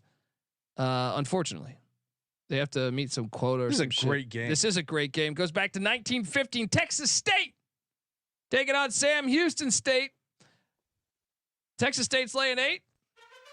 I'm gonna lock up Sam Houston +8 and sprinkle this money line. You goddamn right. I'm right there with you. There we go. Everyone's sleeping on Sam Houston State's gonna win the CUSA. Everyone's talking. He's sprinkling this Rich Rod bullshit. We got the Flaming Libs with their bullshit comeback against ECU. Meanwhile, no one's talking about the folks there in Huntsville, Texas. You know who was talking about him in our preview was me, because I had Liberty versus Sam Houston State, and I got my +550 ticket on Sam Houston to make the CUSA title game, which is now down to +230. Give me that CLV. I don't get Getting it done there. The most impressive thing about Sam Houston State has been their defense so far. So throw out the UCF game where they gave up 45 points because they were facing a power team. In the 3 games against G5 opponents, they've held teams to 11, 13, and 14 points. That defense is coming to play. I know Texas State has an impressive offense, but this is a ball game here. Anything more than touchdown is crazy. Lock up Sam Houston. Oh, we got a double lock. Patty C. I will not join you only because Hunter Watson has in the last 3 games 5 interceptions and only 3 touchdowns for Sam Houston. Meanwhile, Jordan McLeod, former Sun Belt Player of the Year, potentially 2-time Sun Belt Player of the Year here with the kind of season he's having. Look, Bobcats are playing good football. Sam Houston, though, is playing good football, so I will take Sam Houston to cover. I'm with you, especially at home, but I will not lock it. Oh, man. All right, so just a double lock for us, me and NC Nick. Shout out to the chat. Jen is asking if I love Rich Rod, or Gina, I'm sorry. That's Patty C. I do love Patty Rich C Rod. loves Rich Rod. I like Rich Rod too. I think he's good for the sport, but the team's not where they need to be yet. They won He's last just week. proven it over and over and over. You give him some serious recruits. I mean, look what he has done with like not great recruits. I mean, Michigan. Save it for the Jacksonville State game. All right. Shout out to Mike who goes, hey now, Kent State's not great at sports, but underrated in some other talents, as Chris Farley and Billy Madison would say, if you know what I mean. I think what he's trying to say is he's been to the Kent State campus and yeah, motherfucker, I eat everything. I eat the pussy, I eat the butt, I eat every motherfucking thing. Yeah, right? Yeah, love that play. Sam Houston State double lock. Next, we're going. Actually, let's just keep this lock train going. I'm not buying this Louisiana Raging Cajun bullshit. They played pretty well last week. Now I did get this at 2.5, but it's at 3 right now, and I would still make that same bet. Give me Dave Clawson at Wake Forest minus the points at home. What's the name of that filthy stadium again? It's like the BB&T. Let's just call it Grove Stadium, the way it should be. Is it BB&T? Yeah, just some bank, or at least some it used to corporate be. sponsor. Yeah, sold out. I think it is. It's I'm locking up Wake Forest. Allegiance Stadium now. Yeah, Oh, horrible. they switched it. Groves. It will always be Grove Stadium, a place where Rusty LaRue used to light it up, and Ricky Prohl. Who's coming with Nick? I'm coming with you. You got Wake Forest coming off the bye. The extra time for a good coach like Clawson makes all the difference. At home, Wake Forest all day. Yes. Let's go. Actually, yes. Triple lock? Yeah. There we go. Finally, it took this long for a triple lock. Side A they got no triple locks on side A, but finally we were home. Triple lock. Wake Forest -3. Yeah, Wake's playing ball again. I don't know quarterback wise. Bachmeier. Yeah, of course, Bachmeier. That's what it was. Yeah, they're back on track. I mean, they were rolling as a program for a few years. They really got stung by the quarter. Who is it? Sam Hartman. Hartman left. Yeah. Who's the guy that left to Georgia? Jamie Newman. Newman. So they couldn't recover, and now they got a quarterback again. So they expect Wake Forest to get back on track here. I'm just glad that in the chat, YouTube user agrees. Love that. Love that. He's the only YouTube user. He's claimed that name. Appreciate that. Folks, I want to tell you that the college football experience is brought to you by Underdog Fantasy. Yes, Underdog Fantasy Pick'em is always adding to the awesome menus. What did he run into over there? He's just something just buddy, I hope the studio's okay. What the hell am I talking about here? Underdog Fantasy, though, is fantastic. Underdog Fantasy Pick'em is always adding to their awesome menu. They have first touchdown projections. There are a ton of ways to win with the NFL, college football, CFL, MLB, MMA, and much more. Their lobby is jam-packed with profit boost and no sweat entries. And you can now use specials to boost on all flexed entries. NC Nick, let's go back to the well here on this. By the way, on our DFS episode, we've been covering this. We do a live draft. Check out our DFS episode that we drop every single week. I am curious, NC Nick, about let me go to a Saturday game. What about Donovan Edwards? Higher or lower 60.5 rushing yards? Lower. I'm with you. Bring in Noah on this one, but with Caleb Mullings kind of taking over the lead back there, and I think Minnesota's gonna be able to slow that ground game down some. I'd say lower, sure. I agree. Caleb Mullings is the new RB1, just like Alex Orge is the new QB1. That's right. This guy's eating like a fucking sandwich back there. He's a man of few words, in and out quick. I said it during we did a MAAC basketball preview, and I was eating granola during that show. I just didn't have it. Granola. He's fucking going hippie on us. He's gone hippie on us. Yeah, but that's what's great about Underdog Fantasy. You got to get over there. They have a bunch more. I mean, Dylan Raiola, higher or lower the 1.5 passing touchdowns. Give me that all day in West Lafayette there at Ralston Stadium. Higher. Underdog Fantasy, yeah, higher all day. I don't need those. Good God. What did you run into over there as well? You brought me. Hey. Here's 6 beers, Colby. I'm okay right now. But you're a hell of a good guy. Underdog Fantasy, though. That's right. Use the promo code TCE SGPN to claim your special pick plus first time deposit offer up to $1,000 in bonus cash. UnderdogFantasy.com. Promo code TCE SGPN. All right, we are back, and let's talk about. I can't wait for this game to get out of Jerry's World. I think this is that going to happen? Yeah, I think they're going on campus after. I think this year and maybe next year. This game could actually be fun. I know. Like these are 2 country ass teams. It should be played in front of a country ass crowd. This is what I'm saying. And if people want a good sample of what I mean by dome football makes a game boring, it does. And no more of a case than in this game. Yes, this is a perfect example of this exactly making it more boring. Now it's still these games are still. They deliver sometimes. Because they're evenly matched teams a lot of the time. Arkansas is catching 4 against Mike Elko, and I'm hearing Connor Wegman is going to get the start there. Over under at 52.5. Moneyline Mac leaving his comments about Beanick eating for the past 3 hours. I struggle with this one, man, because I don't know that Wegman is actually their best quarterback. This is Road Rash face. Obviously was at Texas A&M last season, so it's a little bit of a revenge spot for him. I struggle with this.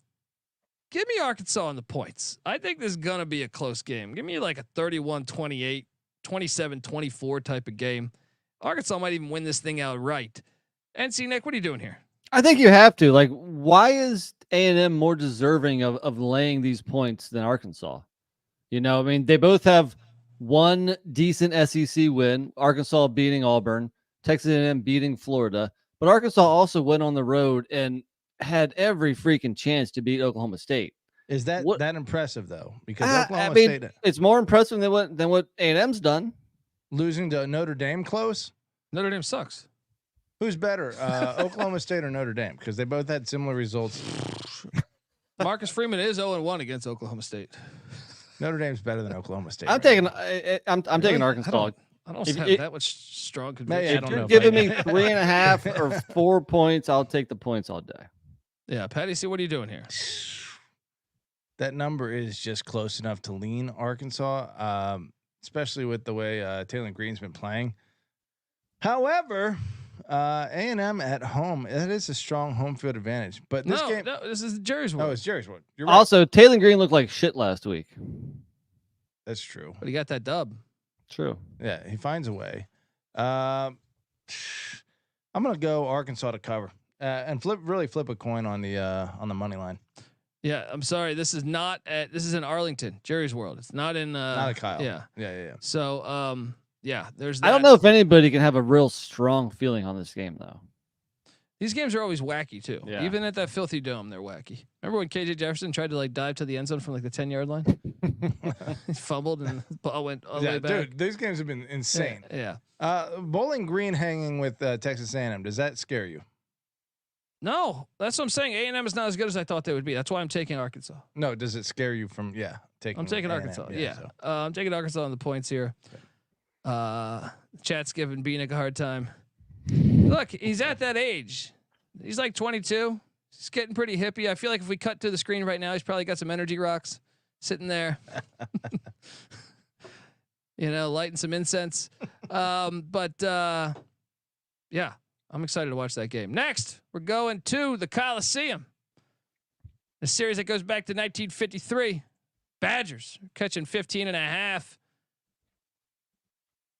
Over under set at 50.5.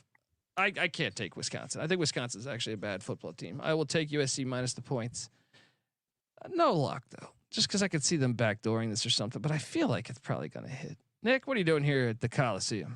Well, I mean, if Wisconsin was the old school Wisconsin, that's the kind of team that would give USC problems, like Michigan just did. But this new Wisconsin, I don't think it gives them any problems. They're trying to play USC ball. Yeah, exactly. And, I guess Van Dimes is out, so it's a Braden lock show, but this is not a lock for me, especially not on Wisconsin. I will take USC in the points, but it's a couple too many to feel confident, so I'll just pick USC. Statistically speaking, comparable defensive stats so far. Wisconsin 41 overall, USC 47. So, but USC far better offensively, even though they played way better. I mean, I know Wisconsin played Bama and they got rolled, but other than that, it was what USC's played LSU and Michigan. Yeah, that's fair. Wait, who was their other game? Utah State. Yeah. Still, has anyone who's the Mississippi State transfer for USC, the running back? Marks. He changed his first name, or he's going by his nickname now. Yeah, it was like Jaquavius, and now I'm drawing a blank on. He's trying to get a job. Look, he's good. Look, USC. I need to see more explosion on the edges. Obviously, I'm drawing a blank on names again. Who's the fucking speedster, the kick returner? Zachariah Branch. Branch is one guy, and Miller Moss has looked okay, but I don't see the normal weapons that USC has. Marks, by the way, great statistic: 48 straight games with catches, with a catch. That's a Mike Leach. That's a Mike Leach running back right there. Woody Marks, thank you, LFG. Yes, Woody Marks, that's right. Wisconsin, I agree with you. I mean, in Los Angeles, I think they don't travel super well, and I think USC kind of dominates them. So we'll go Trojans. Let's go. We got a huge game in the Big 12 because look, TCU is already 0-1 in the Big 12. So it's Kansas. Or 0-2. Yeah, no, Kansas 0-1. Yeah, they're both 0-1. Sonny Dykes was kicked out of the game last week. The series goes back to 1942. This is at the Arrowhead. This is not at obviously David Booth Memorial is under terrible renovations. KU's laying 1.5. I'm going to take Kansas minus 1.5. I think they're better than TCU. This is a big time game though. It as far as like your season can go two different directions after this because Kansas can't catch a break right now. TCU looks like shit in a way. Big game. To me, I think Kansas gets up. I'm going to lay the 1.5. Nick, what are you doing here? Yeah, another two teams that are big disappointments. I tend to agree. I think Kansas has the better coach. Both teams are desperate, so you don't really look at that angle. But and you can't really say Kansas is at home either. I mean, I guess they're going to have the crowd a little bit, but are they really going to show up for a 1-3 team right now? I don't know, but I'll take Kansas because I think they're better coached. I disagree. I think without Andy Kotelnicki at Kansas, I think it remains to be seen how they are offensively. Meanwhile, TCU did beat a Stanford team that just went on the road and beat Syracuse, who we had projected Syracuse to win that game. So nice win for TCU there in week 1. Only lost to UCF by 1 in a game they were dominating. Yeah. But that's the problem, though, is they gave up that many points. Yeah, they blew it, but they otherwise would be 3-1 with their only loss. Granted, giving up 66 to SMU. That's what I'm saying. I think Leipold. I mean, I see your point. Maybe TCU is slipping, but I just think Kansas, especially with Jaden Daniels, or I can't. Is it Jalen? Jalen. Yeah, Jalen Daniels playing like shit.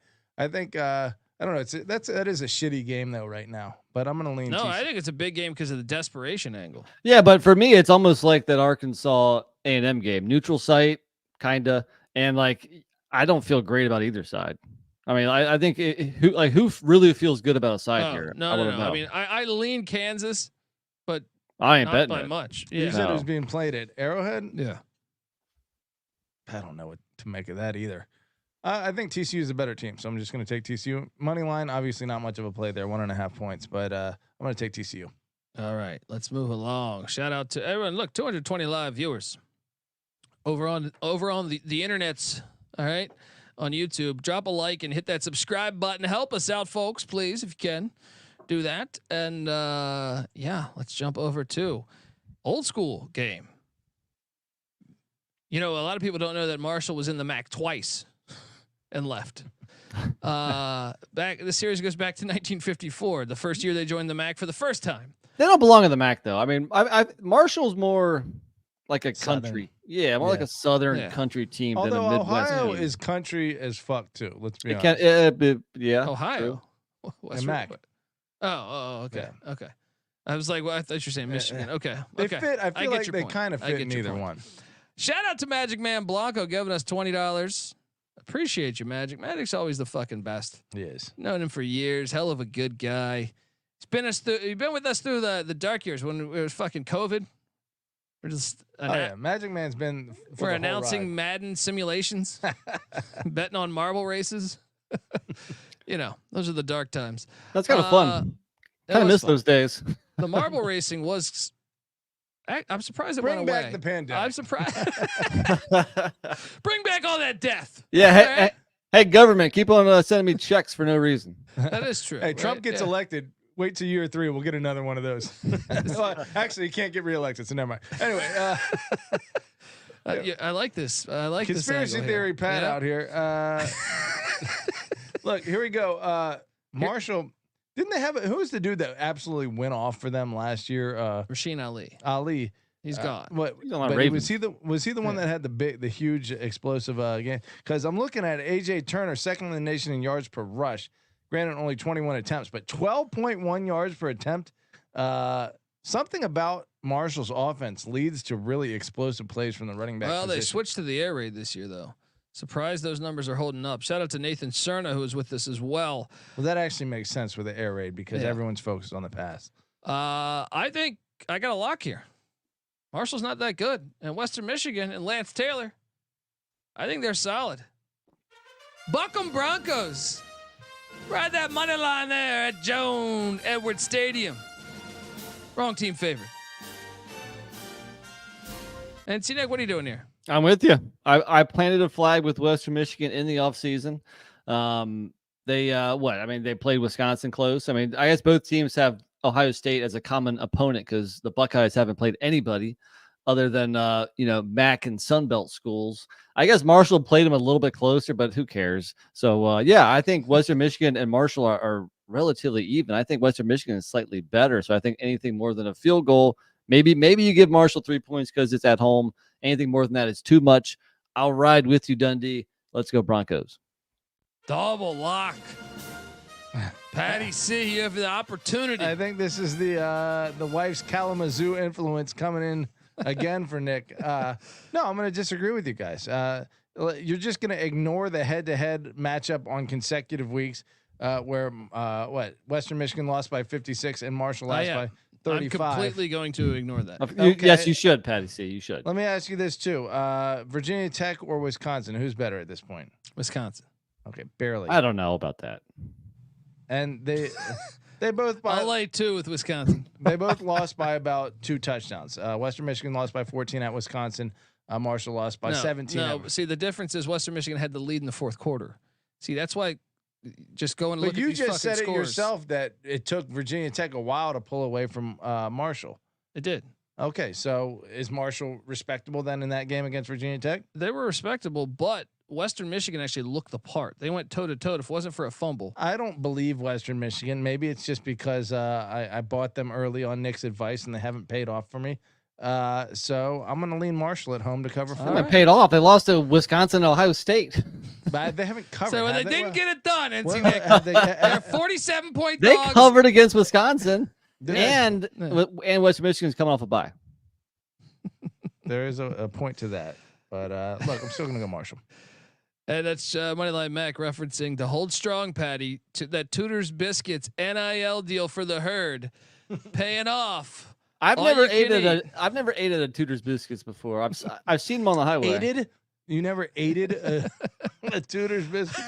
I didn't say that, did I? I think eaten is the word you're looking for there. I said ate. Oh, eated. I think NC Nick was going for 8 at, and it came out aided. Okay, whatever. You know what I meant. I don't have the me and the Bet Detective did a deep dive on Tudors, and he was proclaiming that if his bets didn't hit this weekend, he'd be wearing a biscuit, recruiting people into Tudors. Moneyline Matt, can you send me some Tudors? I've never had it. Well, he lives in Richmond now. I don't know if it's in Richmond. But I don't think so. I'm more of a Bojangles guy myself. If I want to cure a hangover, I want some greasy, chicken and biscuits. Can't go wrong with Bojangles. That's true. It's true. It is a like I didn't understand the hype when I was at ECU there, and then like you get drunk and then you realize it's fried pretty chicken. good. It's pretty good. Yeah, it's greasy fried chicken. Shout out to everyone in the chat. Dalton giving us $10. Been listening to you guys for 4 years now. Don't get to catch many live shows. He says, keep up all the good work. Dundee for president. There we go. Now this country will come together. All right. Now we're talking. No more dome football. First thing I would do is like hire a jet to just bomb all these domes. Bomb Roger Goodell. Yeah. Roger Goodell would be kicked out of the country. He'd be sent to Russia somewhere. Yeah, somewhere. We trade him. I'm big into trades. I'm big into trades. We could get, Russia has like probably some good vodka or like something. They have something. Yeah. You learn something. Triple distilled. Yeah, you get something there. Just don't say Smirnoff because that's like Russian vodka. Like the Olive Garden is like Italian food, right? Stoli over Smirnoff. Team Stoli all day. Of course. Damn it. I was hoping you would take that. But, go against it. But the French one, what's the French vodka? I kind of thought Patty Chalk would choose Smirnoff. Is that Grey Goose French? Belvedere? No, Belvedere's Poland. Grey Goose is French. Great. Yeah. What'd you say, Nick? I kind of thought Patty Chalk would go Smirnoff. I'm going Burnett's. Give me Burnett's all the way, baby. It's all horns down for me. But what's the vodka down there? Tito's. Tito's is money though. I do like Tito's, but they don't really make it in Texas. It's a fake made in Texas. Drinking vodka before Tito's even was. Vodka's delicious. I have vodka all the time. I get in fights when I drink vodka. Okay, but you get in fights if you drink anything. No, I drink whiskey. I'm the happiest guy in the world. Vodka to this day. Vodka. People say that about like dark liquor. They say like tequila. Vodka. Dude, you are drinking. How can you not be mad when you're drinking fucking pine oil, which is fucking vodka or whatever it tastes? No, it tastes like rubbing alcohol. You haven't had good vodka. I have had good vodka. It does not taste like rubbing alcohol. A little less like fucking rubbing alcohol, but it still tastes like rubbing alcohol. No. And yes, you can mix it with fucking. Strongly disagree. Well, I have drank plenty of alcohol in my life, so we are in. We believe you. we are both entitled to our. But I also have seen you get into many fights, and I think under every form of alcohol on the planet. Very true. There was a time. What the hell are we talking about here? Anyway, look, Western Michigan's hitting. It's a double lock for me and NC Nick. We got the Battle of Georgia. Besides Georgia Tech and Georgia, we got Georgia Southern heading into Center Park Stadium, where Chili Davis used to hit dingers.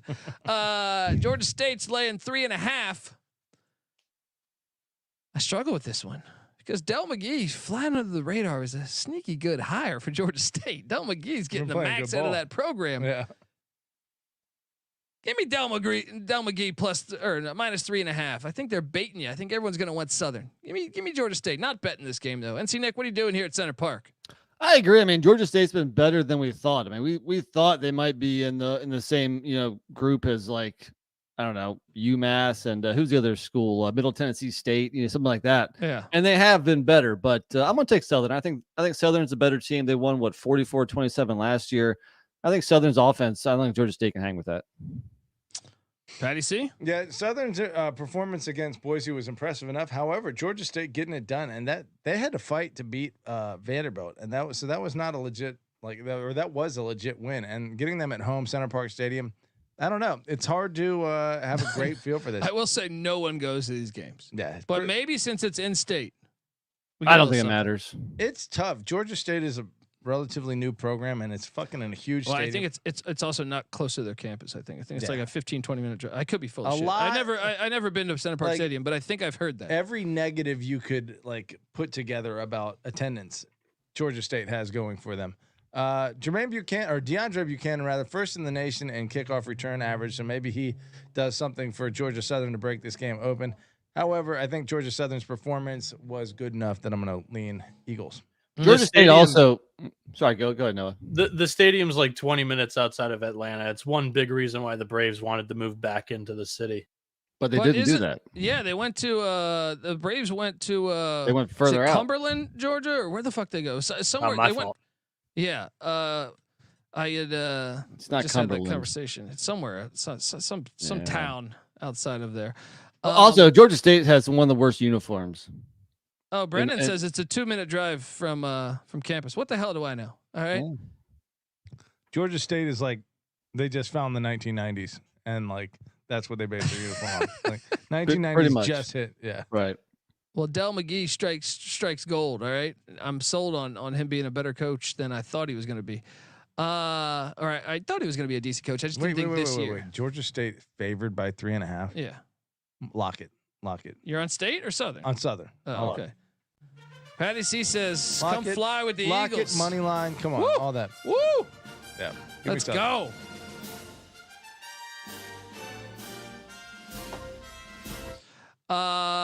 Yeah. Brandon's like, you guys are wrong on all of your Georgia shit. Yeah. Now I have been to the College Football Hall of Fame, and that's in downtown Atlanta. Center Park claim to fame. 4-minute drive. Okay, but where is the new Braves baseball stadium? I thought that was on the outskirts. That's I've heard people complain. Northeast. There's a name for that town. I'm telling you, it's not Atlanta. It's something else. What it is. Just look it up here real quick. Yeah, give me that Brave stadium. All right, this is what the people come to the college football. Yes, Truist Park. It is. It's not downtown. Cumberland. I'm a fucking genius. Oh, nice pull. All right, I got one thing right there. All right, the rest of it was horrible. Our picks, complete nonsense. But our picks can be fire, but geography might be a little phony. Aztecs, San Diego State heading to Mount Pleasant, Michigan. NC Nick has a deep hatred for Central Michigan. Buck them chips. Yeah.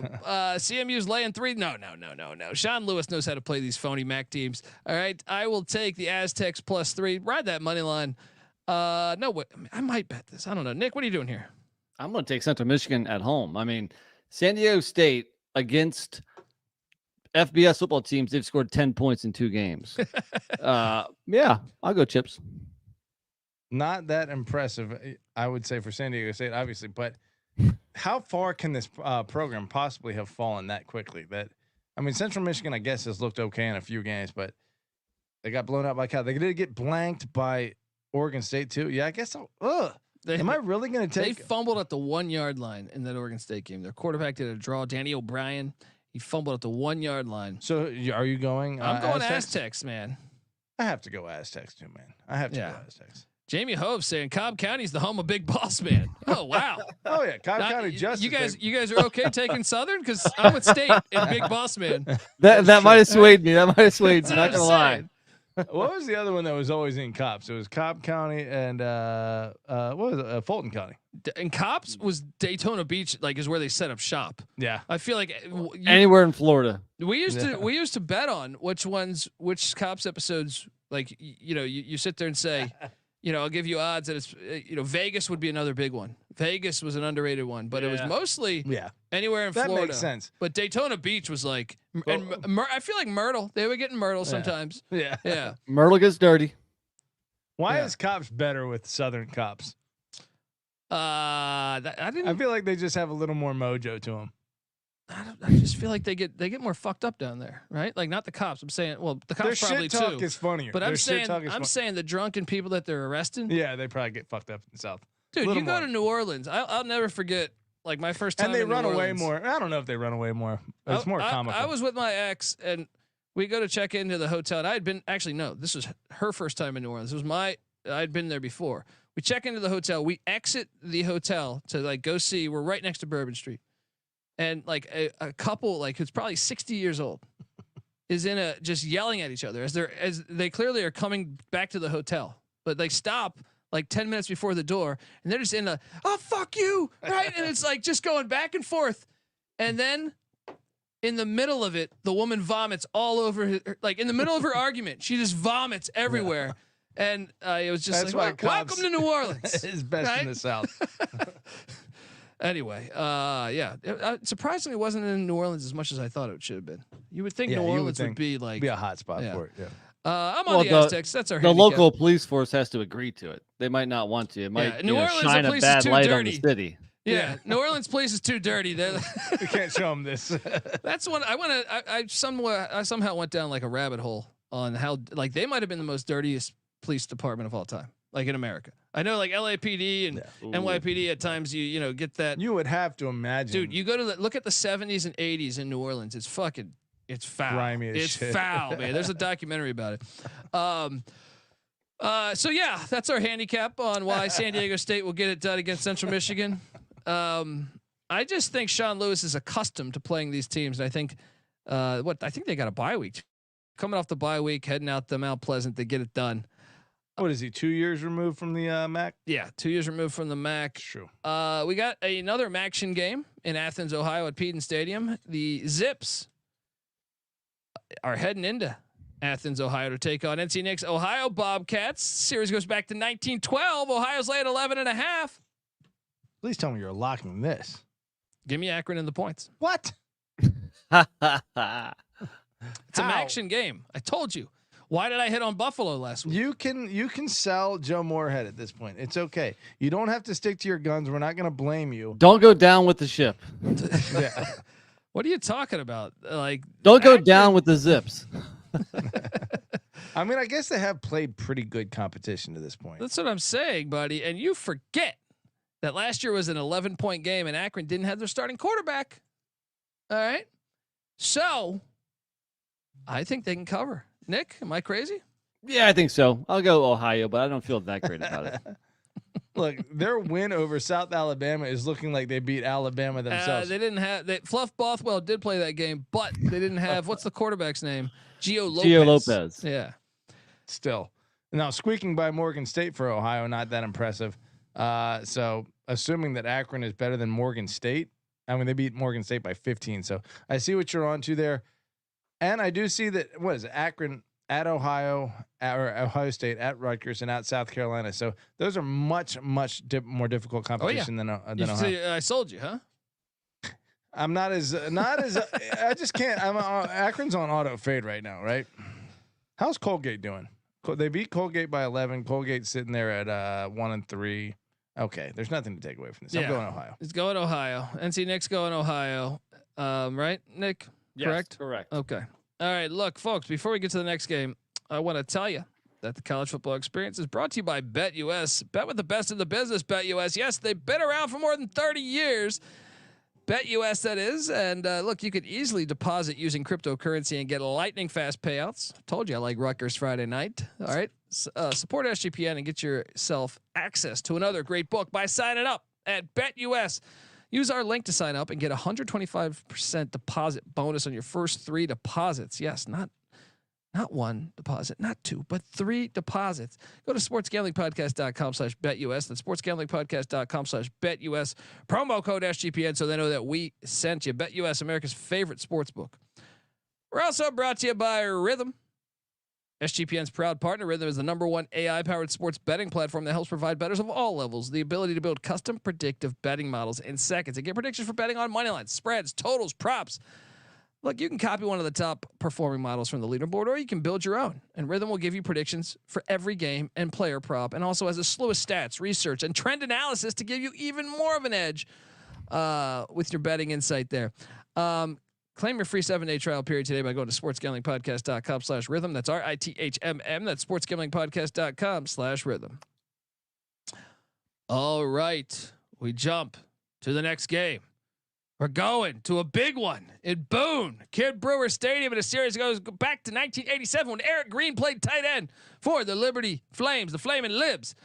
Flamin' Libs got lucky last week. They got lucky that Mike Houston can't coach for shit. All right. They're losing at Kid Brewer. Lock it up. I can't help but think about this offseason, Jamey Chadwell throwing some shots at App State. If you heard those pressers, I didn't hear. Oh. What did he say? In a practice, remember there was a fight and one of the players swung his helmet at the other guy at App State. Yeah. It was like, and he called it out for saying that's not the type of program he runs. He's hated him since his Coastal days. He's called him out, and I think old Sean Clark.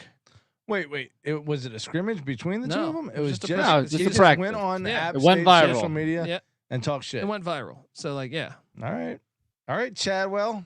App's gonna beat him. When you get embarrassed like that at home, you get here, and I will lock this. Nick, you coming with? Yes, I thought I was going to be the only one. I'm surprised you're with me.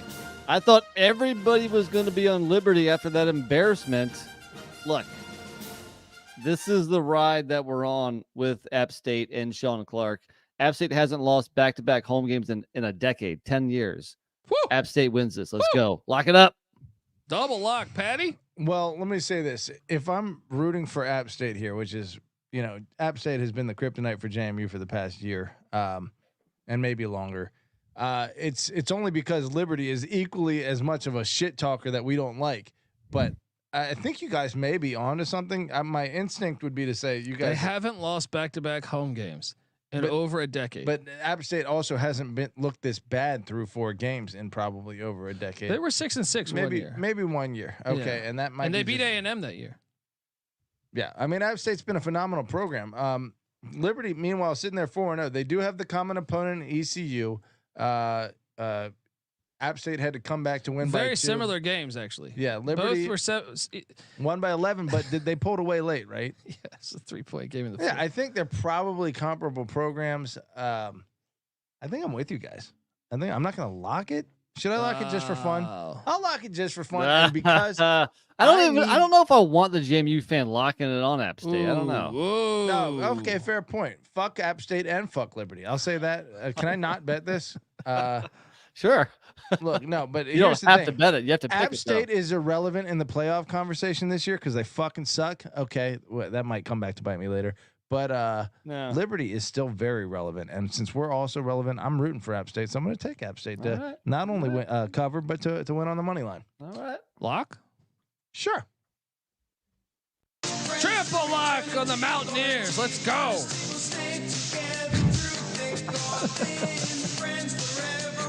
Liberty is a little. We have suspect. an Ohio State fan in the chat. I've never heard Noah Bean flick before, though. That's pretty good. I like it. That's good.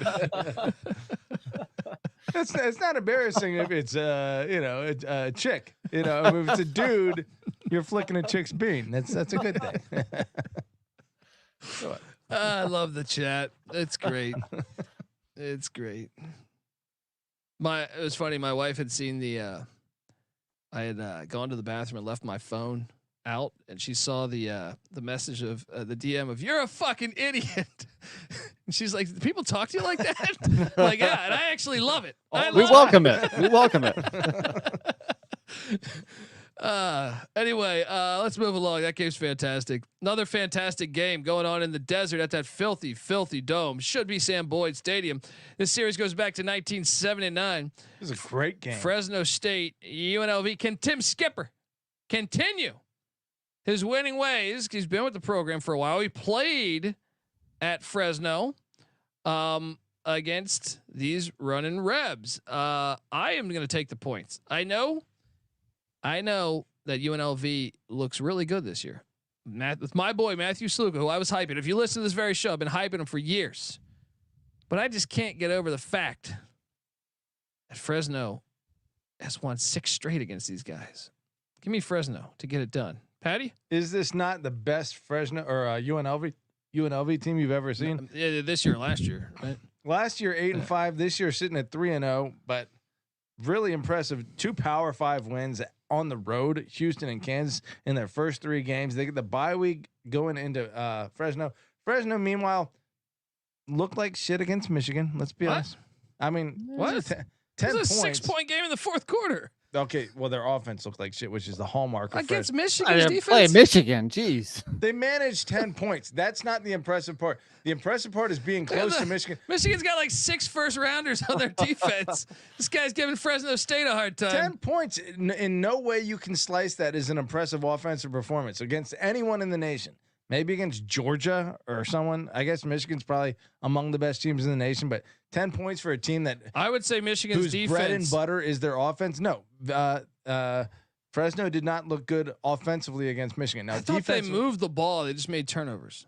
I thought they moved the ball a little maybe bit. You're more right. You know, maybe I'm just looking at the final score a little more, but I thought Michigan kind of ran that up late.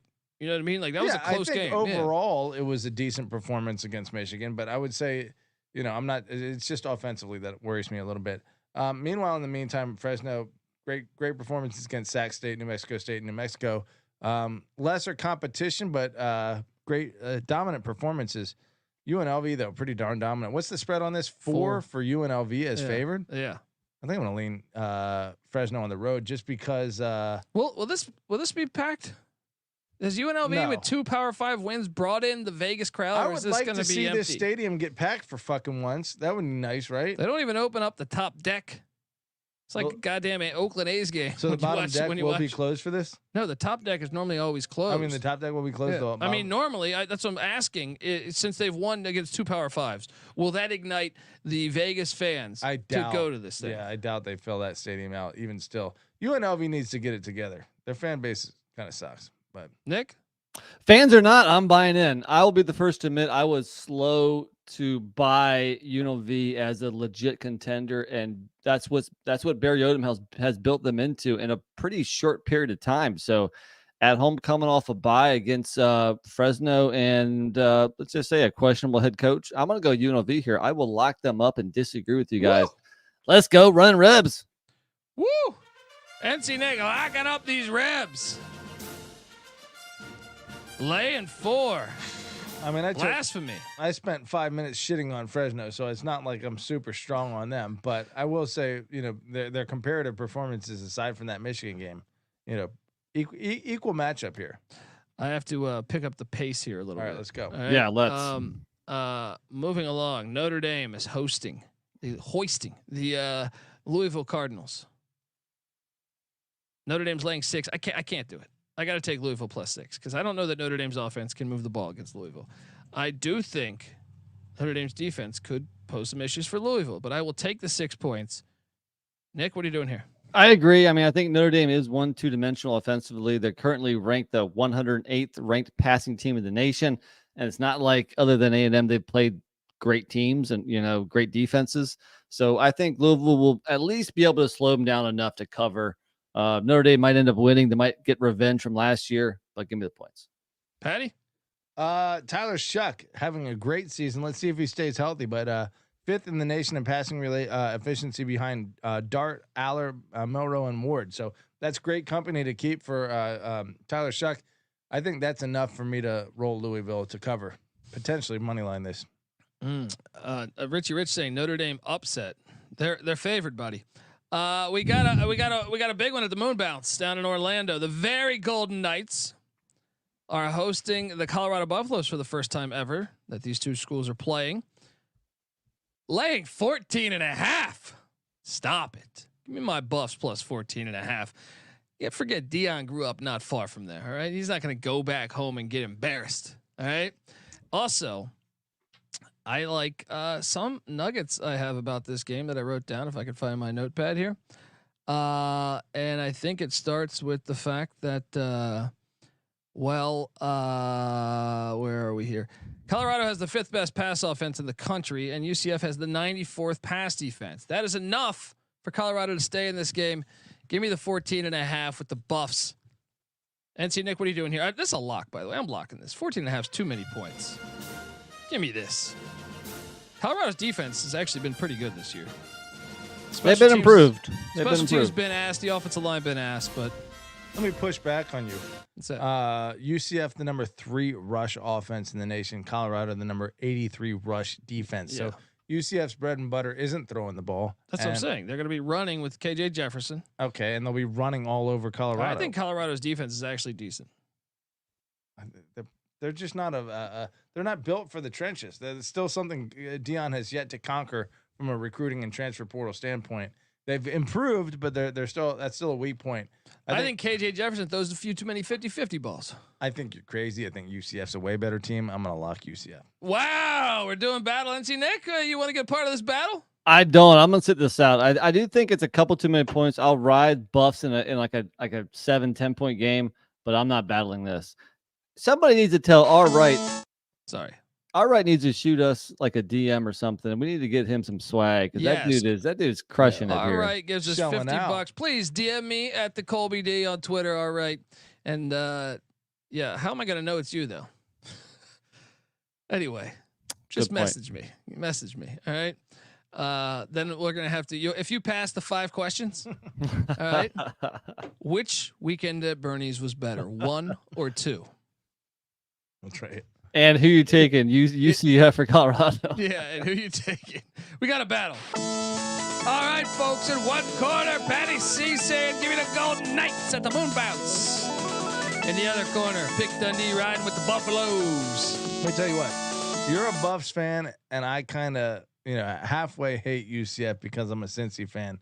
So I think your allegiance alone compromises your credibility to an extent. Hey, Cam. If Colby bets on Colorado, I bet the other team. Just to let you know, I have correctly picked the win total over and under on Colorado for the past 5 years. Now, for situational games, maybe you have a point, but I'm saying nailed it 5 years in a row. And those include some unders and some overs. Got the finger. Colorado is 2-2 ATS this year. Let's go. So let's go. So you're down the juice. Yeah, let's go. Moving along, Eastern Michigan, Kent State. Kent State starting their 3rd string quarterback. Both their starting quarterbacks out for the season. They came back. Yesterday they announced that. I was tending to think that that Kent State would cover this one because Eastern Michigan always plays like 3-point games in the MAC. But I think I have been swayed that Eastern Michigan might just blow them out. I will lay the points with EMU. NC Nick, what are you doing here? Nope. All the more reason to take Kent State because it's the wacky MAC. Give me the home dog. Yeah, you're probably right. Actually, I'll change back. 15 points. Yeah. Granted, they've played Penn State and Tennessee back-to-back weeks, but they haven't scored a point in 2 weeks. They gotten throttled by 128-0 or 27-0 is the combined score. A lot, not too much to take away. However, Eastern Michigan's played great. I feel like it was a 14-point game a season ago. Is that scary, NC Nick? Is that a huge point spread that you should be worried about? Do you really feel that Kent State is going to be? You might be right. Well, first off, I'm not betting it, so I'm not worried at all. Okay, yeah. But shout out to All Right. Look out, just watch him go. That's for the Colorado flag. Oh no, it's a guy on a buffalo. We got a fire game here, allegedly. Hugh Freeze, he says the offense. He didn't mention Oklahoma, though. He said if we play Oklahoma 9 times in a row, we'll win 9 straight against them, too. Oklahoma's laying 2. Now, Oklahoma's starting. What's the young kid's name that came in? Michael, what's it? Michael. I don't want to say Michael Haddix. Yeah, Hawkins. I think you're right. Yeah. Oklahoma's laying 2 at Jordan Hare. I struggle with this one. Give me the Sooners just because I don't think Auburn's any good, but I don't feel great about it. Nick, what are you doing here? I disagree. I'm going to go Auburn. I kind of circled this as a game in the offseason. I think Auburn could win. And then you're telling me that this new quarterback's his first ever start at Auburn? True. That is true. I'll go Tigers. Sometimes change is a good thing. I do think Auburn. I almost feel If bad I can for Auburn. change and you can change. Everybody can change. No, I think it can't get any worse for Oklahoma offensively. So I'm going to lean Sooners on the road to get it done against Auburn.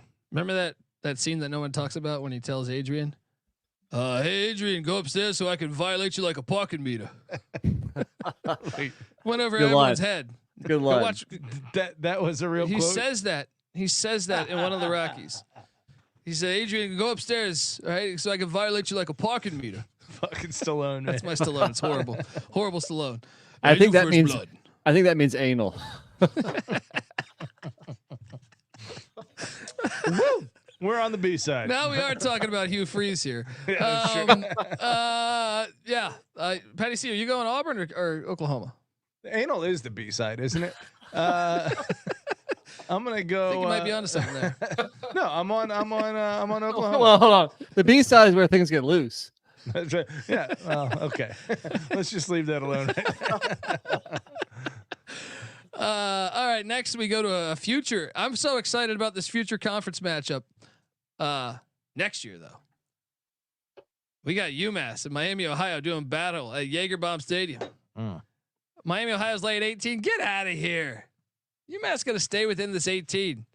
Nick, what are you doing here? I disagree. Miami of Ohio is 0-3, and like they're lumped in with the winless teams. They're actually good, and they're going to come out playing with their hair on fire. Let's go, Red Hawks. Patty? Brett Gabbert, number 9 in the nation in interceptions, 5. So he has been a disappointment. Well, they played a Big 10 team, a Big 12 team in Notre Dame so far. So the Redskins, baby. Good job, Mike, in the chat. Let's call it what it is. Sorry. No, 18 though. That's a huge spread. No, I'm on UMass to cover that. There we go. ECU is hosting the UTSA Roadrunners. ECU's laying 4.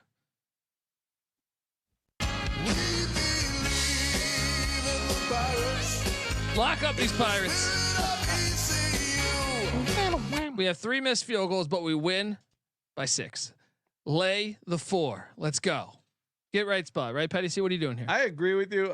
Look, I'll say missing field goals and leading the nation in interceptions as a quarterback, which Jake Garcia does, is not a good combination for covering spreads. However, UTSA has looked like dog crap, so I think ECU is due. So I'm going to lean Pirates. Nick?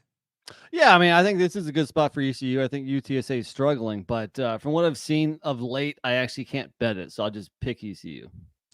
All right. Oh, you can bet this one. Damn straight I will. The series goes back to 1888. You might recall Manny Diaz was fired by Mac Brown at Texas, and when Manny Diaz was the coach of the Miami Hurricanes, they played North Carolina, and he did not shake Mac Brown's hand. There is bad blood here. Yikes. And I can't wait for this one. Duke's laying 2.5. They're 4-0. It's like they got Sonny Jurgensen back at the quarterback spot. Look, the Nanner pudding's going to pay off. He said, "Team, do you want me to leave? I'll retire right now. I'll go back to Epstein Island. I'll do whatever you want." All right. But it's going to pay off here.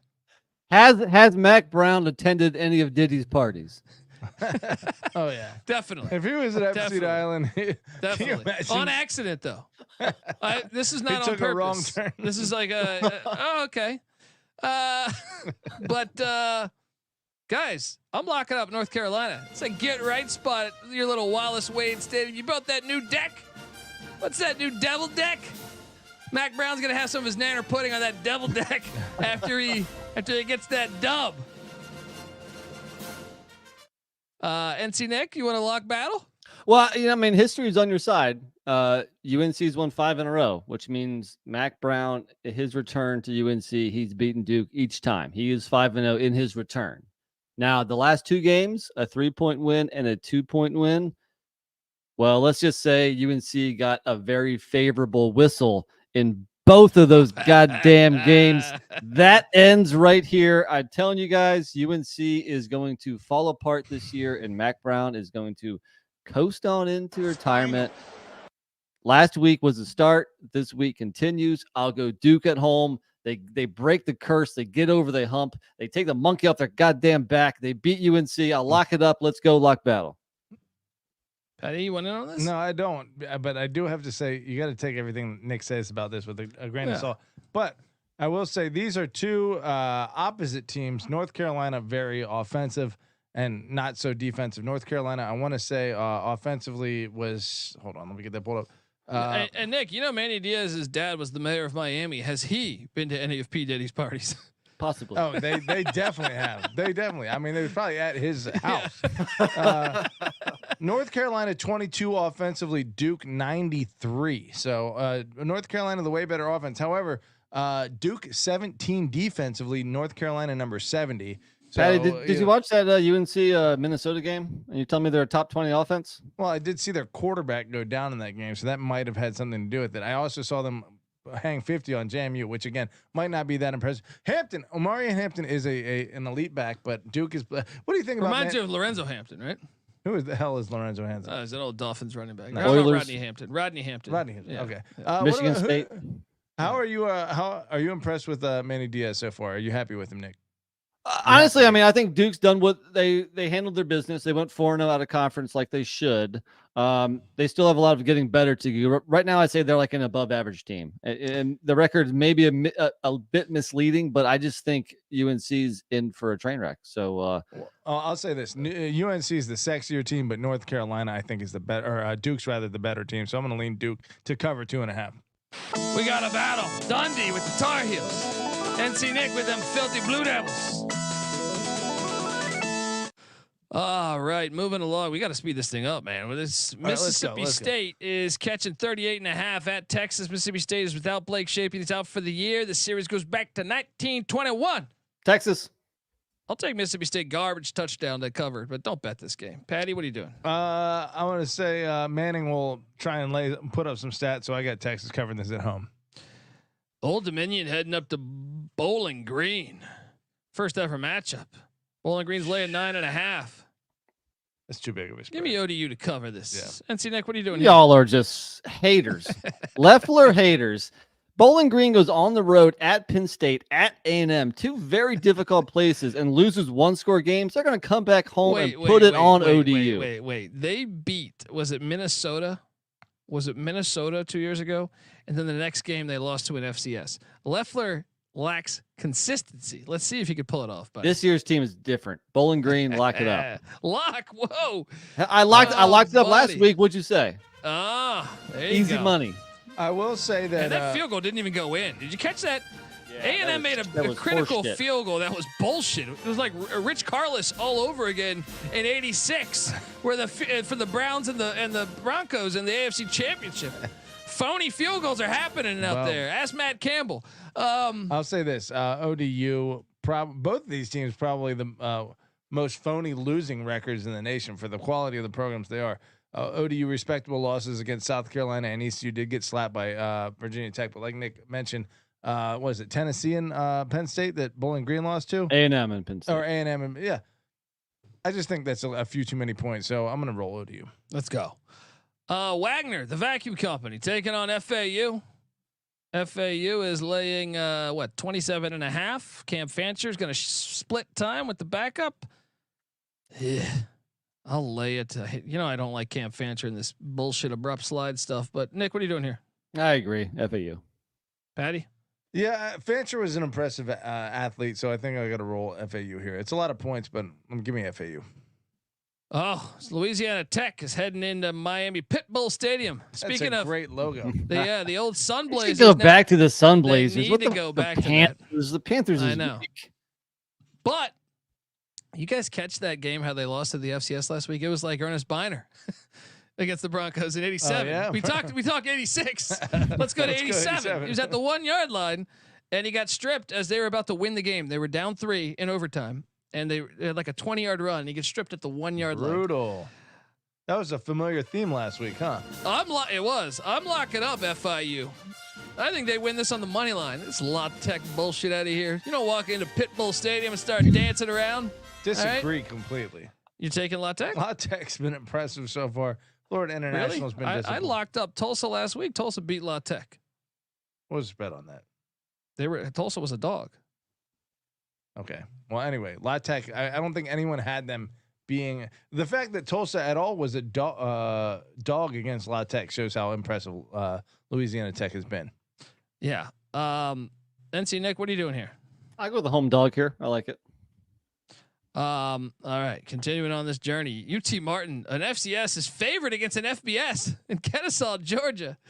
UT Martin laying 2.5 against Kennesaw State. No. Kennesaw State's going to get that their first ever home dub in the FBS.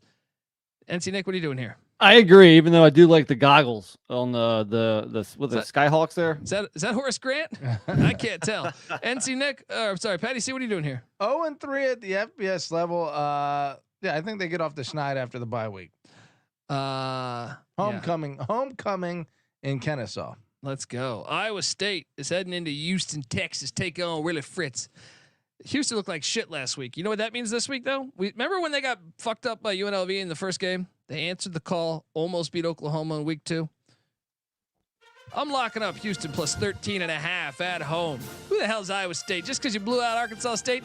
Do it again, Rocco. All right.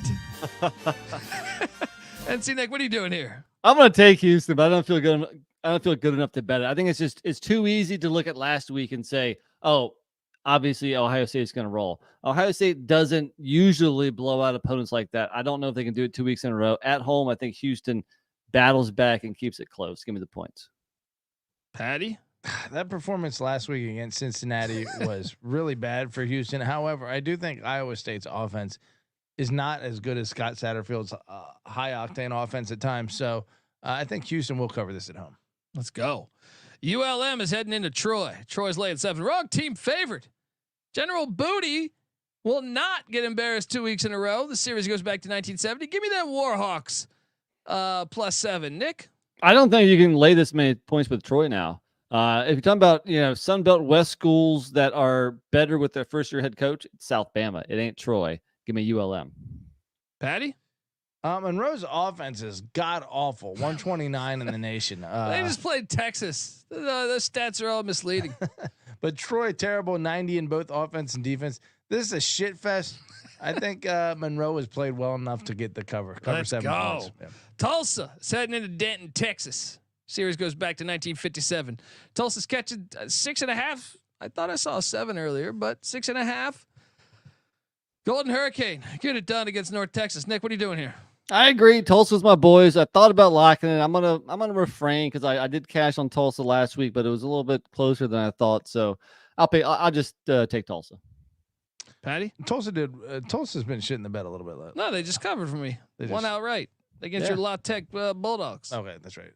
Sorry, I think North Texas. I'm still on auto fade after they completely bombed a few weeks ago. I locked them against who was that? Texas Tech. So yeah, let's roll Tulsa for another week.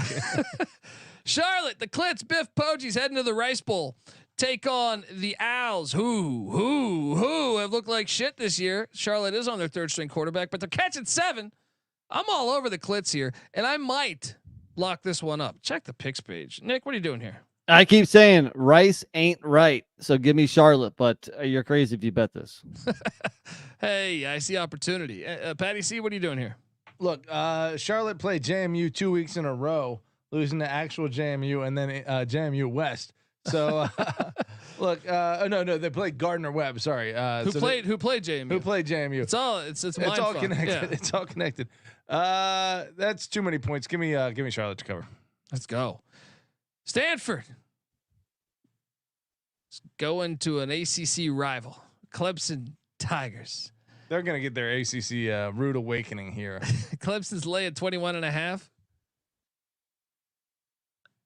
Dude, I'll say this about Klubnik. He was never that fast before. Now he looks really fast. Why? What's with that hook there? Give me the cards. Backdoor this thing. No bet. They could. Nick? I agree. Yeah, I mean they're riding that momentum from the Syracuse win. I think the offense can do a little bit here, at least enough to cover. I don't think they're really in contention for a money line, but I like Stanford. Maybe you guys are right. This is a backdoor. Maybe that hook is Clemson's going to be up like 42-7, and in the 4th, Stanford's going to get 2 touchdowns. I like it. Let's go. I got a lock here. Oh yeah. Middle Tennessee is horrible, and I'm 4-0 locking against them. So Let's make it 5 because Memphis coming off the bad loss. Lay the 25.5. This is going to be like 56-13. All right, let's go. At the Liberty Bowl. This is a great old school rivalry. Well, it goes back to the 1920s. And Middle Tennessee leads the all-time series by a decent amount, too. So, food for thought. Patty C, what are you doing here at the Liberty Bowl? Middle Tennessee 130 defensively. So, assuming Memphis gets right offensively, they should light up the scoreboard. And was it you said 30 or 25.5? Yeah, I'll take Memphis. NC Nick? Real quick, Frankie in the chat. We already covered Duke UNC. It's a lock battle. I'm taking Duke. Colby's taking UNC. I think Patty's with me with Duke. Speaking of Duke, they played MTSU last week. Colby, you were absolutely correct. I should have listened last week. I will this week. Middle Tennessee is trash. Ride Memphis. I think they're the worst team. Especially coming off. Especially coming off the loss. Memphis is looking to put it on them. Lock it up. Let's go. Let's go. We got a barn burner. So last time Brett Bielema went into Happy Valley, he was happy because he beat Penn State in like that crazy 9 overtime game. That would explain the shit talk he's been doing all week and doubling down on it. Well, I'm going to double down with them because I don't see why they should be 17.5 point favorite. Who the hell's Penn State? They got Kajana Carter back there? They got Phil Ubodi Cody? What's going on here? All right. That's way too many points. Illinois can move the ball. Can they? Because they are ranked 82nd offensively now. Whatever. I like their wideouts. I think they're good. NC Nick, what are you doing here? I'm with you, man. I think this should be like a 10 to 13 point line. I think it's too much. I will ride the Illini and lock it up with you. Patty C, you have an opportunity to do the right thing. I'm going to say this. Penn State top 10 in offense and defense, whereas Illinois doesn't come anywhere close to that. However, 17.5 is so many points against a team that just went into Nebraska and beat them. I mean, that's maybe a similarly hostile environment as Penn State. And Penn State's better than Nebraska, but how much better? I don't know. They barely beat Bowling Green. So yeah, I'm with you. I'll lock it. Let's triple lock. Triple lock on the Illini. Let's go. Come on, Bielema. And I just think you don't want to fade. You just don't want to fade a guy that can do something like this in his off days. You know, you don't want to fade. You got that pick for us? This man. All right. And he's double fisted. Cheers. Me and the bet detective were looking at what the bet detective says that's a sea breeze. He goes, I could tell that's a sea breeze he's drinking there. That's a Kramer kind of drink right there. All I know, that's a fine dad bod. I hear you. Oh man. I'm not fading that guy. He knows a thing or two about ball. All right, let's go. All right. Moving along. I know we got to get out of here. Ohio State is laying 24 in East Lansing against Michigan State. Series goes back to 1912. Give me Sparty plus 24. No bet though. I don't know what to make of this one. Aiden Childs might have 7 interceptions in this game. At the way he throws a couple crazy balls, but I haven't seen Ohio State against anybody yet. Give me the points, Nick. Fair. I'm gonna take the Buckeyes though. I think now that they're playing a meaningful game, I think they get up for it and I think they roll. Patty? Yeah, you're right. Childs second in the nation with 7 interceptions. Well, he's also thrown like so many that could have been picked. And I'm like, against Ohio State's elite secondary.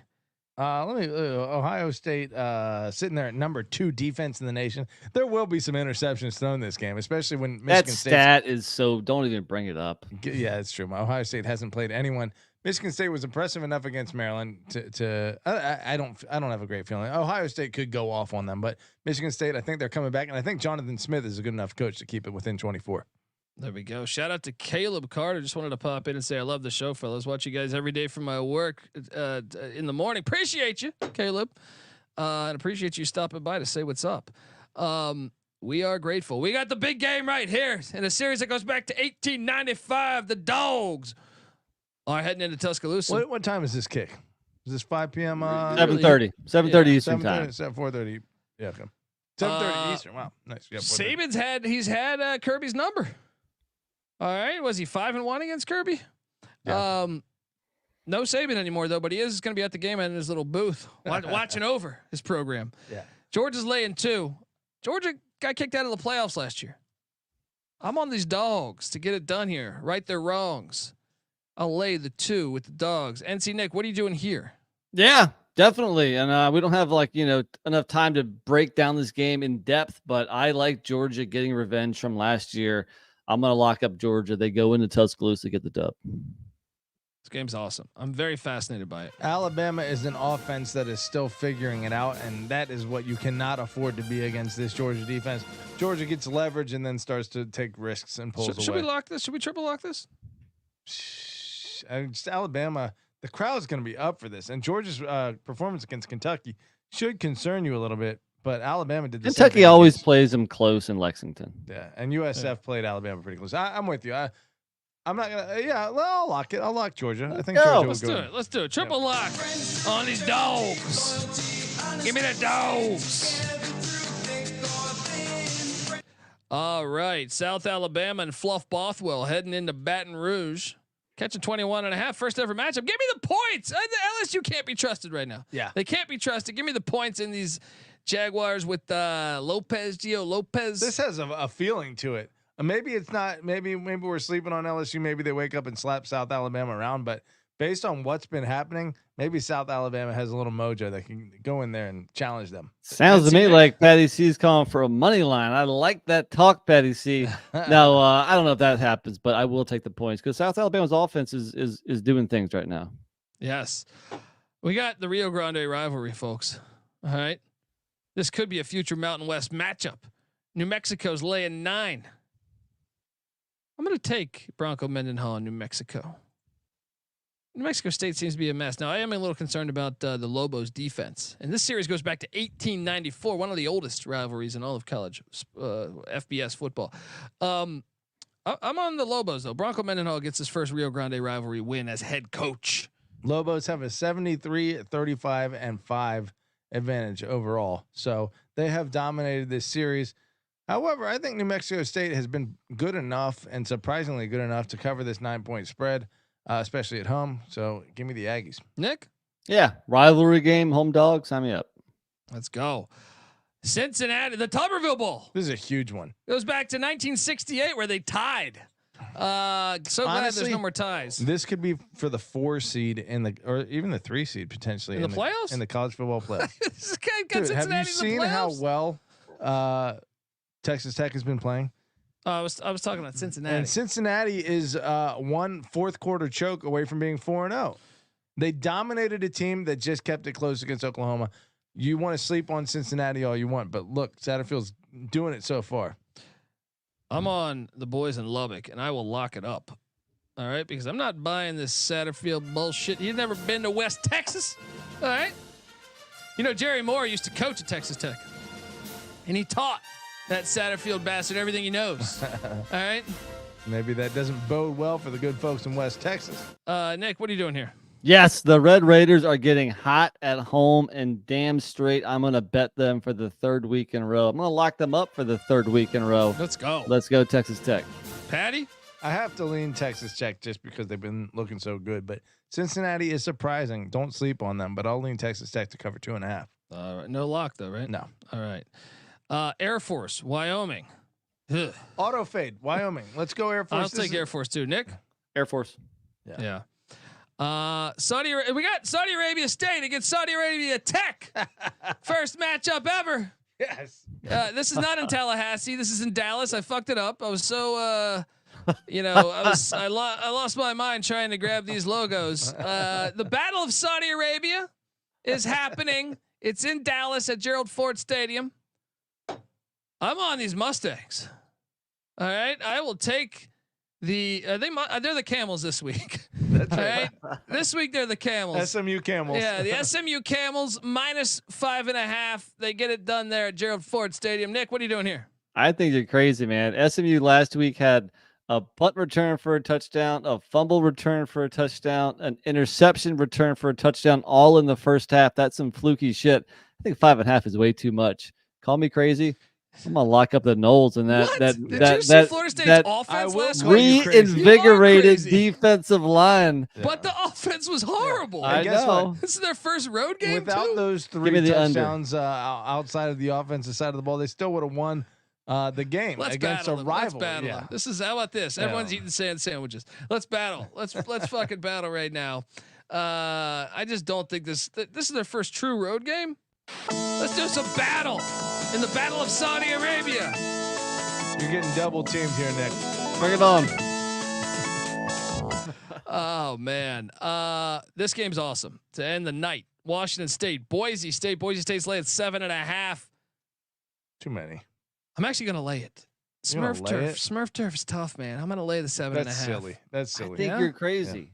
Yeah. Look, we all knew that last week it was a sandwich spot. Well, not all of us, but I was on San Jose State because of the tough spot for Wazoo. Speak for yourself. They still put up 50 points. Yes, the Smurf turf is tough, but it ain't more than a touchdown tough. I'm gonna lock up Washington State to cover. Ooh, I might bet Boise. We might battle again. Let me say, these are two of the most dynamic offensive under the radar John Mateer's players. dog. Mateer and GT. This Yeah. is like a must-watch TV. What time is this kick? This is late. Yeah, Super 7:30. super late kick Yeah. here. No, That's right. Washington Me and State- Circle Jerk Back Jen are in agreement. Always good to agree with Circle Jerk Back Jen. Yeah. I like our names. Danny Dumbshit, Circle Jerk Back Jen. We just got a slew of great names. Oh yeah, and geniuses in our chat. but my favorite YouTube user. Yeah. Patty C, who you taking here? No, Washington State is definitely gonna. You give me the hook too. I think they're baiting you with the hook. I think Boise wins by double digits. You might be right, but I think Washington State's the better team straight up. Arizona's heading into Utah. Utah's laying 11. You know what? This is the more I think about this, I will lock up Utah minus 11. You're not going to come to Salt Lake City in a series that goes back to 1924. You don't walk into Rice Eccles and get it done. No. Nick, what are you doing here? I'm not going to touch any game until I know if Cam Rising's playing. So I guess I'm going to take the points here, but I'm not going to bet it. Patty? Tetaroa McMillan, Dog. I mean, what 300 yards his first game, but has only managed slightly over 100 or 149 since then in the next two games. That's still not bad. That's still pretty good production. So maybe he goes off, but Utah probably shuts him down. I'm gonna go Utes. Let's go. Final game on the slate. Oregon heading into the Rose Bowl series that goes back to 1928. The Bruins catch a 24.5. I'll take them. I'll take the 24.5. I'm just not going to bet it. Nick, what are you doing here?